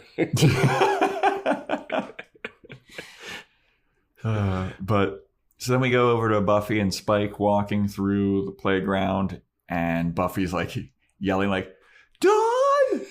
Dawn!" And Spike's like, "Shut the fuck up, dude." And Buffy's like, why? He's like, she's trying to not be around you. If you're walking around screaming Dawn, she's gonna run away or hide or something, you idiot. Yeah. And Buffy's like, when you're right, you're right. And you know what? You were right in the crypt too. And Spike's like, excuse me? She's like, yeah, you're right. It's my fault. I should have told her. And this is all a disaster, and I'm worried, and I don't know what's going to happen. She could be getting killed by anything right now. She's out there on her own. She doesn't have superpowers. She's just some dumb fake key. And Spike is like, don't worry about it. We'll find her. And then Buffy's still looking where he's like, no, for real. Like, you're going to find her. You're a hero. You'll find her in the nick of time. That's what you always do. And I wouldn't worry about it. And we're gonna make this better. And then it's like, Spike, are you being a sweet? Are we about to have this thing work out all of a sudden? Are we? and Buffy does look at him kind of like, thanks, dude. Yeah. Like, that you called me a hero. Like, that was really nice. Yeah. Yeah. Even if it was like Spike was annoyed by it, like, this is what you fucking hero types always do. You always find them in the nick of time. Yeah. But then they just hold hands and skip off. No, but this is the first. It's interesting because now we're shifting. We're shifting towards them. I also gotta say, it looks like in between the scene where Buffy is like slamming the lid of the tomb onto Spike and this scene, it looks like he got a nice little roots touch up because his hair is so much more bleach blonde. In Well, this he scene was than doing it his was touch earlier. ups when she came in. Didn't he getting his nails did? Yeah, it was a self-care day for Yeah. Spike. He's doing his nails. But then we go to where Dawn is, and she's just like kind of walking around the city aimlessly, and it looks like she's in the same alley that Xander and Giles were in, but she sees an ambulance go by, and she's like, you know what? Maybe I should go to the hospital and check out that mental ward, because all the crazies could recognize me. So maybe the crazies in the mental ward will recognize me as the key, and maybe I can get some answers about like who I am. So I love that ambulance is driving down an alley that doesn't seem like it's for traffic. Yeah. So she goes to the hospital and she sneaks into the mental ward, right in front of a nurse. It looks like she sneaks through, but I mean, the nurse Jinx is like, able to walk through that thing with his face. Very true. Very true. But she sneaks in. And she's in the mental ward with all of the people that Dr. Ben was talking to earlier. And all the crazies start to like murmur, and they're like, it's here, it's here, it's here, it's here, it's here, can't hear it. And Dawn's walking around, like, you all can see me, right? You all can see me. You're outside of reality. You're crazy. What am I? What do you see? And they're all like, can't hear it. And she goes up to one guy in particular, and she's like, what am I? Can you tell me like what's going on with me? Can you see me? And he's like, no, nope, can't hear it. She's like, God damn it, you all are fucking worthless, crazy people. God damn it. And then out of nowhere, the Knight of Byzantium, he like slams himself up and he goes, it's here. You're the key. The key is here. And she's like, oh, okay. You know about the key. Let me go on and mosey on over to you. Can you tell me about the key? Can you talk to me about like what this is? What am I? And he's like, you're the key. You're the key. You are the destroyer. You're the destroyer. And Dawn's like, oh shit, this is not what I wanted to hear. And so she runs out, and the Knight is like, yeah. And then everybody's still like murmuring, like, it's here. Can't hear it. When Dawn runs out, she runs into Dr. Intern Ben. And I was like, ooh, this is going to be interesting. And Dr. Intern Ben's like, she's got a crush on me. Yeah. And he's like, whoa, what are you doing here, scamp? And let me take you on over to this little table. Let me get you some hot chocolate. So they're having some hot chocolate. And Dr. Intern Ben is like, what are you doing here? Is your mom back in the hospital or something? Like, what's going on? And Dawn's like, no, I just came to check out the crazies. And, don't know. I got into a fight with my sister, and Dr. Intern Ben is like, oh, yeah, I know all about that. I got a sister, too. Yeah. Confirmed. And he's like, yeah, man, they can be a huge pain in the ass, right? You know, me and my sister fight all the time. And Dawn is like, no, it's a bit more complicated than typical sister fighting stuff. Let me tell you something.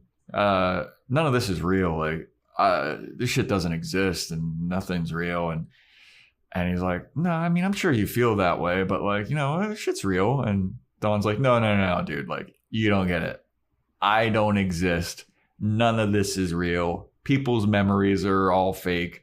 I'm not even real. I wasn't even born. A bunch of monks made me. And then Ben's like, oh, fuck. You're the key. And Dawn's like, yeah, how do you know that? Well, you know about the key? And Dr. Intern Ben is like, you need to get the fuck out of here right now. You need to leave and go. And Dawn's like, what? Why? Tell me about the key. Why do I gotta run? And he's like, no, seriously. Glory is coming. I can sense her. She is going to be here any minute. You need to leave. Run right now. And Dawn's like, no. Yeah, I was like, run. Yeah, I'm like, dude. Run and come back and ask Dr. Ben later.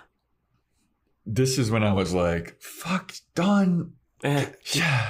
As Johnny would say, just 14-year-old girl, you know? Yeah, well, I think Spike talked about that too. Yeah, he was like, dude, she's a hormonal teenage girl. Like, I don't know. Her whole reality is fake, and she's a hormonal teenager. Like, I don't know what's fucking her up more.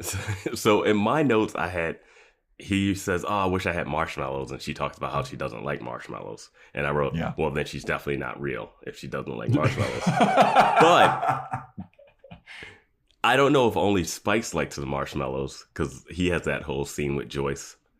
Mm-hmm. Where he's having hot chocolate and complaining about Drusilla. And he wants the marshmallows. But I don't know if Buffy likes marshmallows or if Joyce likes marshmallows. I mean, who doesn't like marshmallows?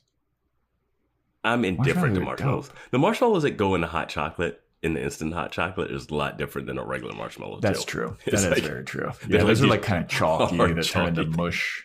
Yeah. Yeah. But Ben's like, get the fuck out of here, dude. You need to leave right now. And Dawn's like, I'm not leaving until you tell me about the key. And then Ben is like, and morphs into Glory. And I was like, this is an interesting and weird wrinkle. Yes, it is. And at first I was like, man, Dr. Intern's Ben acting is a little weird. Like, he's flailing his arms weird when he's freaking out. And I was like, oh, he's trying to do like an in-between Glory / I was like, all right, that's kind of cool. Oh. But, kind of like the last line before he turns into Glory is like, you need to go now before Glory finds you and hurts you. Because she is going to hurt you. And that's kind of when Dawn like stands up like, oh, okay, I should have left when you told me to leave like 5 seconds ago. But Ben turns into Glory and she grabs Dawn and she's like, hey, don't I know you? Oof. Scary. And so Claire Kramer, Glory, she's in Bring It On. We get to see a lot of her in Patreon. Check out the podcast. Boys Watching Movies. Yep. You also will get access to Joe's Fashion Report. Anyway, video series where I break down the fashion of the episodes. Anyway, so Glory is like, ugh, I hate being in these stuffy cotton Dr. Intern Ben scrubs. Let me change into something a little bit more comfortable. And then she just takes off her shirt. We get a nice little back shot of her with her no shirt on. I'm like, whoa, Buffy the Vampire Slayer. Whoa. A nude back? Are you kidding me? Bareback? Oh. You know what's interesting is like, I wonder where they go with this. Like, if they're like the same person at times or not. Like, at first I was like, oh, maybe they're the same person at times, but I don't know if that tracks. Well, I was also like, oh, so because Giles mentioned that Glory ran a demon dimension with 2 other hell gods. Yes. So I was like, okay, Ben might be the other, but then there's one more. Yeah, there's definitely another one. When's that person going to show up? Yeah. But very interesting. But she opens Dr. Ben's locker and she's like, oh, this is more, or somebody's locker. Yeah. Yeah, I wasn't sure what locker she would. Yeah, I was like, it wouldn't make sense for Dr. Ben to have that. It would make sense if they would switch bodies multiple times. But she opens a locker and there's a silk red dress. She's like, this is more my style. I feel Pops like that bad boy I feel like on. that has to be Dr. Intern's Ben, because what locker would have that? Maybe one of the other female doctor interns might have a dress in there. They're like, oh, I got to go to the Bronze and be a complete beacon for vampires.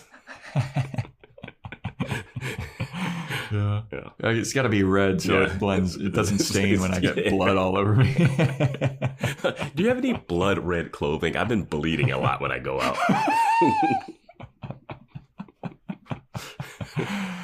So as she's changing, Dawn starts to kind of like get up and be like, all right, I'm going to sneak away. And Glory's like, don't even try that, dude. I would rip out your spine before you could even think about escaping. And Dawn's like, oh, shit. She says these things. I've yet to see it. I mean, she kind of fucked up the Knights of Byzantium pretty good. Yeah, but like she wasn't ripping spines out on like quick fights. You know, like I want to see her just like, I mean, she does snap this guard's neck in front of her. Yeah, I was about to say that. Yeah. But it seems like she can teleport and move fast too. Yeah, it does, because Dawn starts to kind of slink away and then Glory just shows up right next to her and is like, how the hell did that happen? And she did the same thing last episode when Buffy goes for the fire poker and she's like right behind her. Yeah. But then when she's fighting, it's just like punch. Yeah. But she grabs Dawn and she's like, so what were you and Dr. Intern Ben talking about? Because it seems like it was something interesting and he was freaking out. So what was that all about? And Dawn's like, nothing. Don't worry about it. We were just talking about marshmallows and hot chocolate. She's like, bullshit. And then a security guard comes in and he's like, oh, hey, excuse me, you guys can't be in here. And Glory just turns around, snaps his neck, like, not an issue. Yeah. She's like, handled that anyway. What's up, Dawn? Let's go somewhere a bit more private so I can really grill you about what's going on here. And it's like, Dawn, if she wasn't traumatized enough. I know. She's seen this giant reptile lizard. It's like, I'm not even real and I'm dealing with the worst shit. Yeah, dude. She's not even having like good fun times. Yeah. And all of her good fun times in her memories are fake. Yeah, and they're like cutesy fun times. Not like, it was like, oh, I felt really bad about this and then Buffy made me feel better. It's like, what? I felt like shit in the past? I couldn't have a perfect, glorious life. But dude, Glory fucking rules. Glory's awesome. Like when she snapped that guy's neck, like, just turn around, make quick work of this guy. Yeah. Anyway. I like bad guys that are just cutthroat, you know? I like it. I like the Yes. villains like that. So we go over to the Scooby Gang and they all reconvene and they're like, none of us have found Dawn. And then out of nowhere, they're like, I think we should check the hospital. Yeah, all of us. Let's all go to the hospital. Let's not a couple go to the hospital and then split up and check the rest of this town. Like maybe one of those Dracula mansions. You checked 3 locations. There's more than 3 things going on. And like, did no one check the Bronze? Giles is checking behind headstones. Giles was like, did you even look inside of a building? Did they check? Well, did they check her school? Yeah, dude. It's funny that it's good that they separated Xander and Anya, because you know that it would have been like Fred and Daphne, like, yeah, we're gonna go check over here, but it's secretly they're just fucking. Yeah. Oh yeah, they don't even get Anya. She's they just leave her at the magic box. Yeah, all alone, where it's been smashed up a bajillion The most dangerous times. place you could be. Yeah. But Willow and Tara did have that little warning spell, so they would have known. So you would see the demon walk into the room. You could hear about it and then have to run 7 miles across the town. Yeah. Anya's already dead. Like her intestines are hanging all over the place. The alarm works though. So we go back to the hospital and Glory's questioning Dawn about the key. And she's like, hey, your sister stole the key. Remember that? Remember how I was talking to you about that? Just tell me where it is, dude. Like, I want my key and it's fucking me up that I don't have the key. So will you please just give me some information? Like, maybe you know a little bit about where Buffy might have it. And Dawn's like, I mean, I don't even know what the fuck the key is. So, like, why don't you tell me some more information about this key? And I was like, this is the smartest thing that Dawn has ever done. Yeah, this is a great play. Yeah. Because it makes sense. And Dawn's like, how am I supposed to tell you what you're looking for when I don't know what it looks like? I don't know what it does. Mm-hmm. Like, how big is it? Like, what? Yeah. And Glory's like, all right, you know what? That does make sense. Let me give you some details about the key. And so then the Scooby Gang comes into the hospital and security guards walk by and they're loudly talking like, man, you should have seen that other security guard. His neck was so snapped. It was like, it was about to be twisted clean off. And the Scoobs are like, Glory's here. Yeah, Buffy's like, Glory did it. I'm like, that could have been like 50 other things, dude. like Josh should have had a flashback to Jenny Calendar. Like, oh, yes, Angelus is back. Like, it could have been anywhere. Yeah, it could have been Faith. Yeah. It could have been fucking anything. And they're just like, nah, yeah, definitely Glory. We know that she snaps necks because we haven't seen her snap a neck at all. So they're like, all right, well, we need to go investigate and follow these guards. So then we go back to Dawn asking more questions to Gloria about the key. And Gloria's just like propped up on it. They're just having like a nice conversation. Gloria's sitting on an examination table and Dawn's like resting up against one thing. And she's like, so about this key, like, what's this deal? Like, is it evil? And Gloria's like, totally. Absolutely, it's evil. And Dawn's like, and Gloria's like, well, I mean, not really. I mean, it depends on who's using the key. And Dawn's like, oh, okay. Whew, well, at least I'm not evil anyway.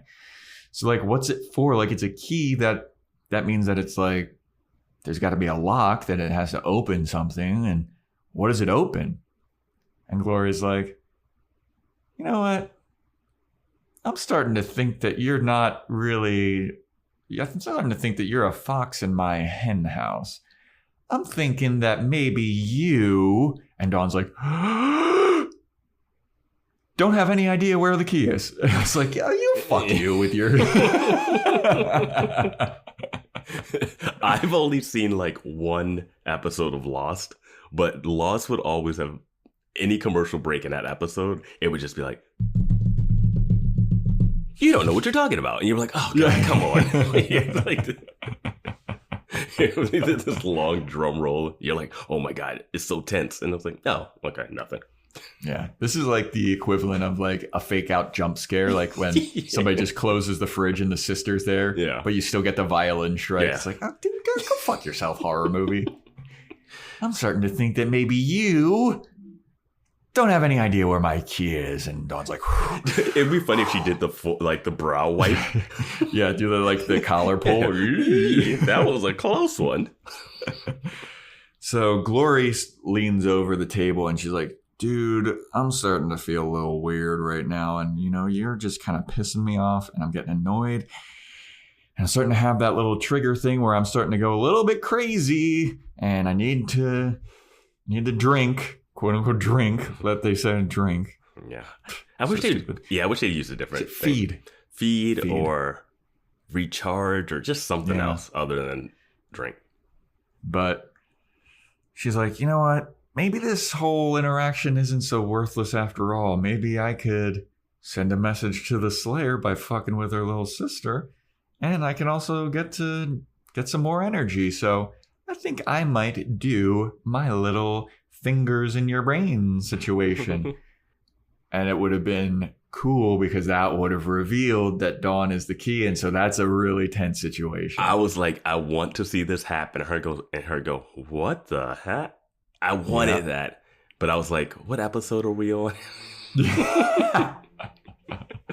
I mean, it was pretty tense. You see Dawn like backing up because Dawn also realizes like, oh, my brain's fake. But also, even if your brain wasn't fake, you're going to be like those mental patients that otherwise. Yeah. So like, it's a lose-lose. So just as Glory is like menacingly walking towards Dawn, the Scooby Gang shows up. And Buffy is like, time to kick some booty. Just and like Spike predicted. Hero last minute. Yep, we're just in the nick of time. Mm-hmm. And so Glory looks over, Dawn runs behind Buffy, and then Buffy and Glory just start duking it out. Like, they learned no other tricks. Like, the Watchers gave them no information of how to, like, defeat Glory. They just told them what Glory was. Like, they have... I did like that this is a little bit of a Scooby Gang team up, it seems like. Oh, yeah. It was cool. But also, if Glory's so good and she can handle the Byzantium Knights, she should have just snapped Xander's neck. Oh, 100%. I thought he was dead when he came over and she grabbed him. Yeah. Yeah. But Buffy and Glory start fighting, and it's like Buffy's holding her own in this fight. She kind of takes it to Glory a little bit. She tosses her into a thing, and Glory gets up, and Spike runs up from behind Glory, and he grabs her, and he's like, what the fuck, dude? I thought that you said that this chick was tough. And Glory's like, oh, I'll show you how tough I am. And then Glory just starts beating the shit out of Spike, and she just hurls him across the room. And he smashes into a bunch of shit. And he is like knocked out, it seems like a little bit. And Glory's like, that was fucking bullshit. That's so lame. And Xander sneaks up from behind Glory, and he's got a crowbar. Glory says, I can't believe you brought your boyfriend. She says that? I can't remember exactly. This fight, I have notes, but it's all over the place. But she's like, oh, I can't believe you brought your... Because it's definitely when before he, like, as he gets knocked out or something. Yeah.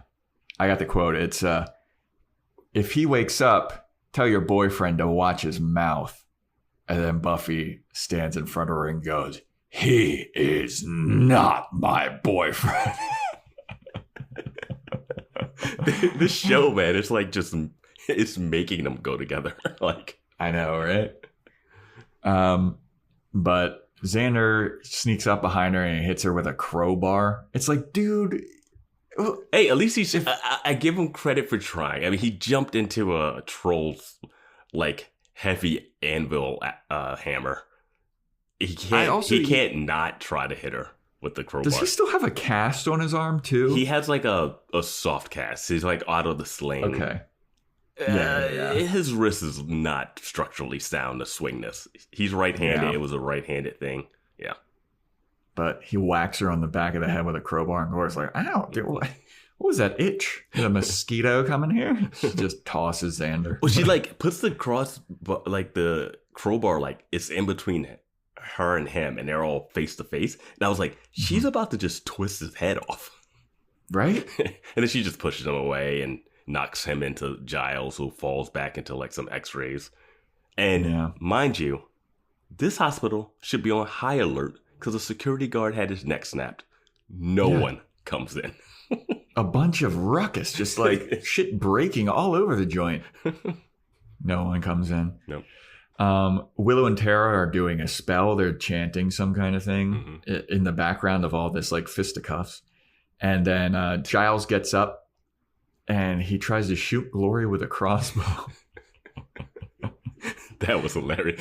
Doesn't Buffy go like, now Giles? Yeah. And the arrow just like bounces off Glory. It was like a Nerf gun, a Nerf dart. Yeah. Oh, actually, this is where Xander hits her with the crowbar. And then Glory tosses Xander. Yeah, okay, and then she falls into Giles. Yeah. And then she has the crowbar.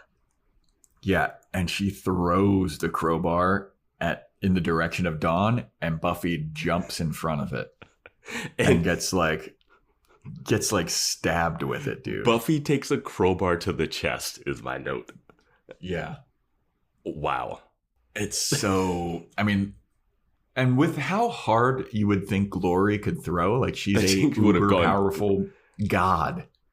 And Buffy, that would have went clean through her. Because Buffy's not like impenetrable. Like, yeah. Unless she has on that that knife plot armor, that knife proof jacket that she had that one time, where she just got stabbed in it. She's like, "Oh, it's okay."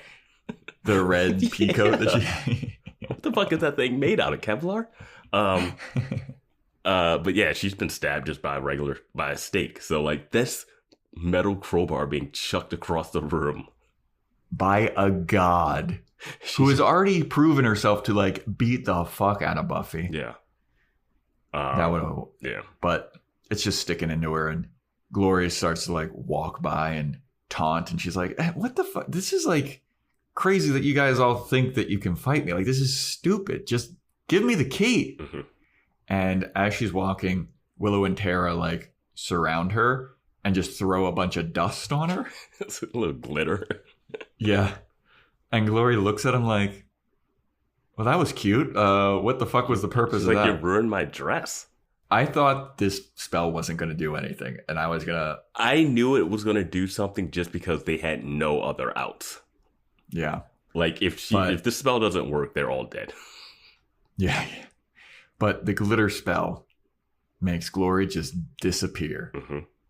And Buffy's like, "What the fuck was that?" And Willow's like, well, Willow gets sent back and she's got a bloody nose. She's got the Stranger Things 11 bloody nose. But Willow's like, "That was a teleportation spell, and we're still kind of working out the kinks." And Buffy's like, "Well, where did you send her?" And Willow's like, "Yeah, I'm not quite sure where we sent her. That's part of the whole working out the kinks situation." And I was like, this is at least consistent with like the Olaf thing. Well, you know? My thing with the Olaf thing is they sent him to a different dimension, right? Yes.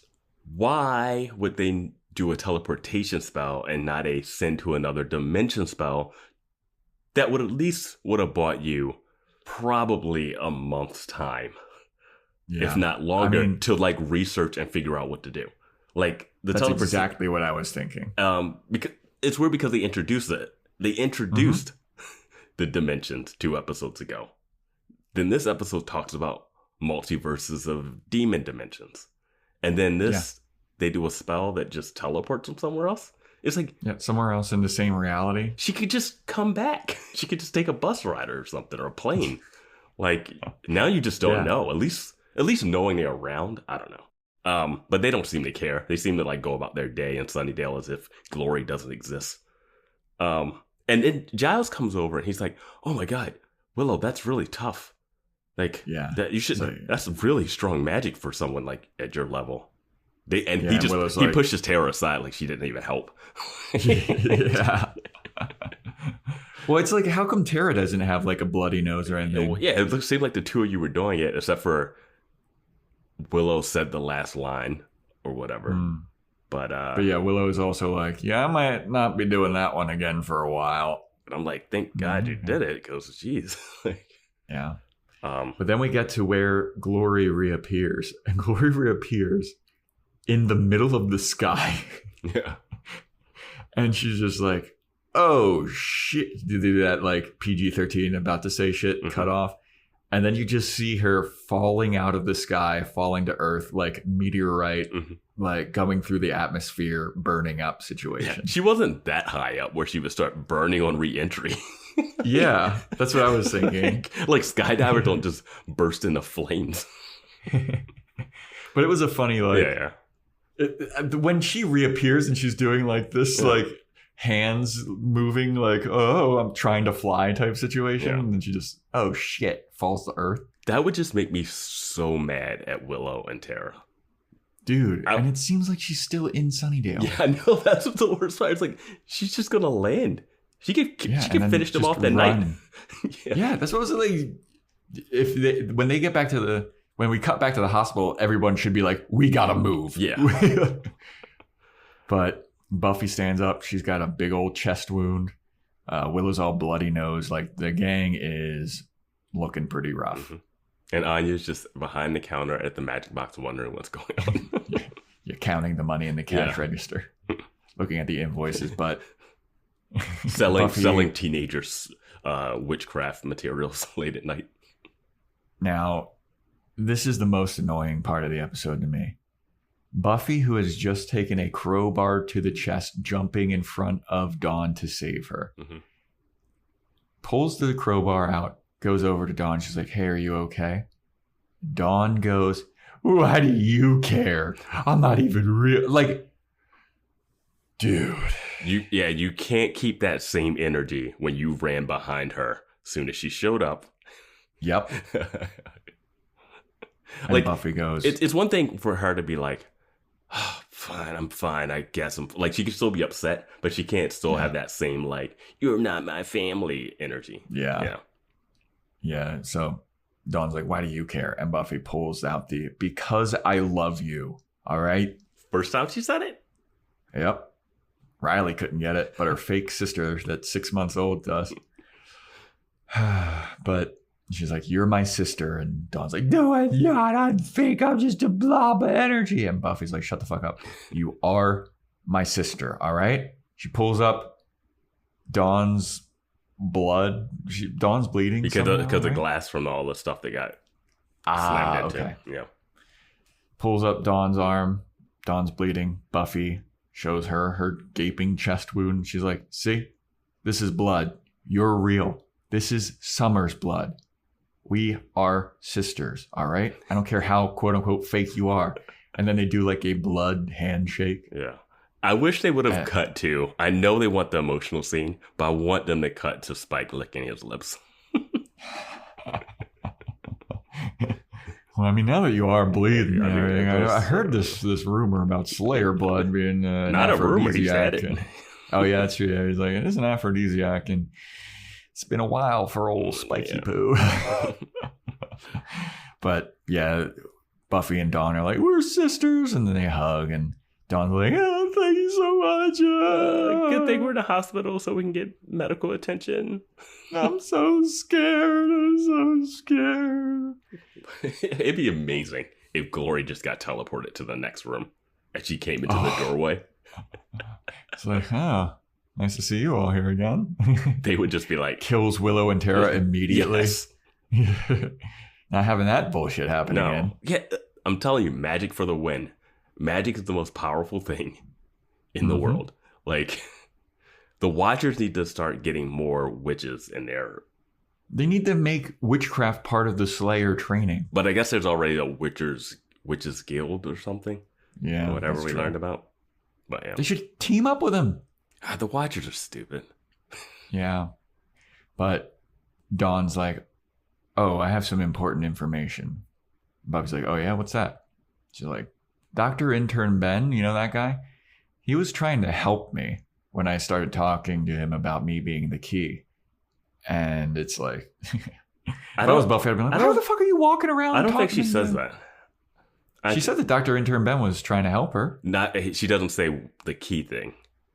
He said she was trying I think she's like, she was trying to help, but I can't remember what happened to him. Like, she doesn't like give any information that would like imply that he knows about this stuff. But also it's like, and I wasn't sure if this was her like covering or if she really just couldn't remember. That's what I was just about to say. I was like, how could you not remember seeing a guy turn into Glory? Well, we don't know how any of this weird power stuff works. How can you, you're like, how can you not remember that? How can you remember something that didn't happen? Oh, yeah, okay. It's all fake. Yeah. So I think there's no reason for Dawn not to say it. Like, it's not like she's covering to be like, oh, I just want to keep this Dr. Intern Ben thing a secret for me. You know, I think she would have been like, hey, he did turn. But I think she like legitimately can't remember it. Okay. Yeah, maybe she's a little concussed from getting the glass. No, I think just whatever that freakiness Shell was. shock.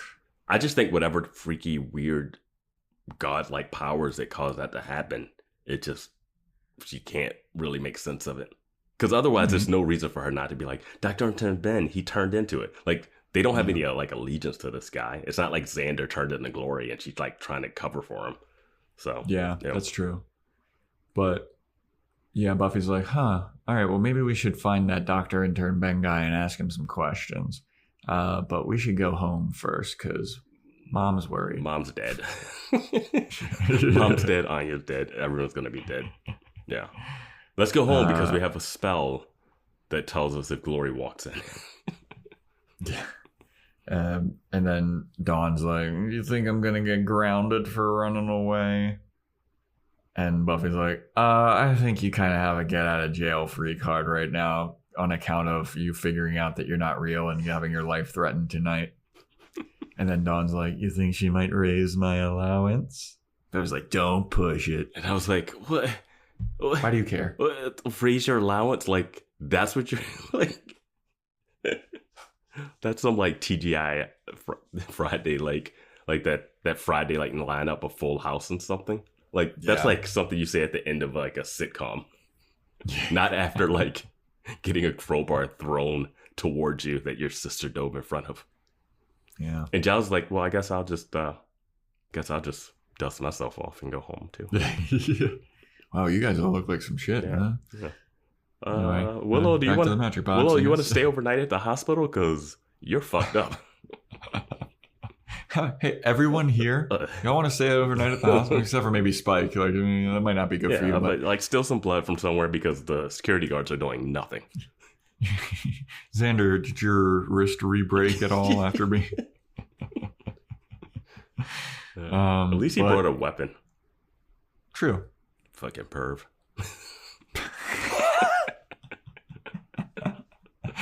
But that is Blood Ties. That's the episode. That's kind of where it ends. Good shit, man.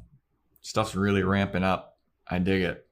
Got any final thoughts about Blood Ties, Vance? Yeah, I thought it was good. I really wanted her to stick her hands into Dawn and find out she's the key. Yeah. But if she finds out she's the key, then I guess we can't do randomness more. Mm-hmm. But it's like, we'll have another episode and Glory just won't even go after them. And it's just like, it's her whole thing. Yeah. Yeah. Like, I don't understand. I don't even understand how you go to school or work or anything knowing that Glory is out there. Like, it's one thing when vampires exist, but like, this is a god. A hell god. I mean, even if it was like a strong demon, like the mayor or something, it's like, like, even if it was Faith, it's like, guys, you're just walking around when a serial killer is just like out there. Yeah. And you're not doing anything. And you're not doing anything about all these people that she's sucking the brains out of that are going crazy. Like, you're protecting the key, but like, is there some kind of spell to reverse that? All those people's lives are fucking ruined. They just regular ass people. They left that one dude in the woods with Riley. They were like, all right, that's cool. Riley, stick your finger in there. See what it is. Yeah.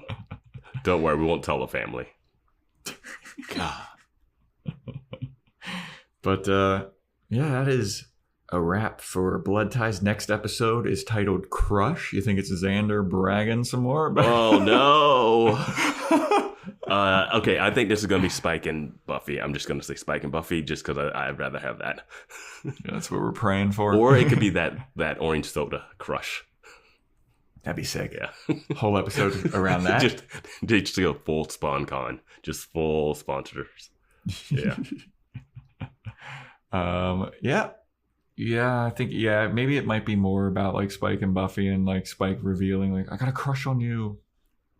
Man, it could be. I mean, and then it could also be like something being crushed. Yeah. Oh, wait, can crush also be? It could be like he gets his heart crushed because she turns him down after he admits his crush, so we get a double crush. Ooh, I like that. Yeah, and Glory tries to crush somebody. Yeah, it's just as long as it's not a Xander. Dude, if they continue with that, I'm gonna be upset. Yeah, I'm gonna be questioning a lot of things on Discord. Yeah. Well, that's a wrap for Blood Ties, everybody. Thanks for listening. Really appreciate it. Subscribe to our Patreon, patreon.com/Boys Watching Buffy. We do Boys Watching Angel, Boys Watching Movies. We just did Bring It On. It's a great episode of Bring It On, great episode of Angel. And then we also get Joe's Fashion Report. If you want to get a shout out, 5-star Apple rating and review, or a 5-star rating on Spotify, screenshot it, send it to my DMs at Joe Elke. Follow our Instagram at Boys Watching Buffy. email in, boyswatchingbuffy@gmail.com. Join our Discord. It's a fun, lively crew of people in there. Mm-hmm. A lot of different conversations going on. Yeah, the general section has gotten really It's general. Crazy, man. We went like UFO conspiracies. Now we're in some kind of YouTuber drama. Yeah. We got a book club now. If you want to read some books with your fellow Boys Watching Buffy Discord users. We also got an Amazon wish list thrown. We got that linked in the show notes, and it's pinned to one of the Discord channels. Which one is that? I don't know. Yeah. Yeah. And I think that's about it. Thank you for listening. Thanks for subscribing. Stay tuned next week for when we talk about Crush.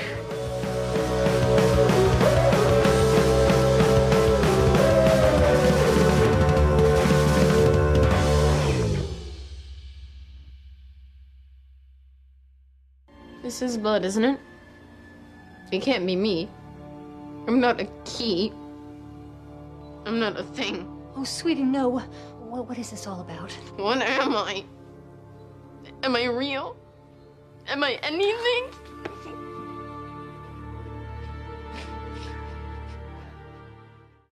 Seltzer Kings. Podcasts.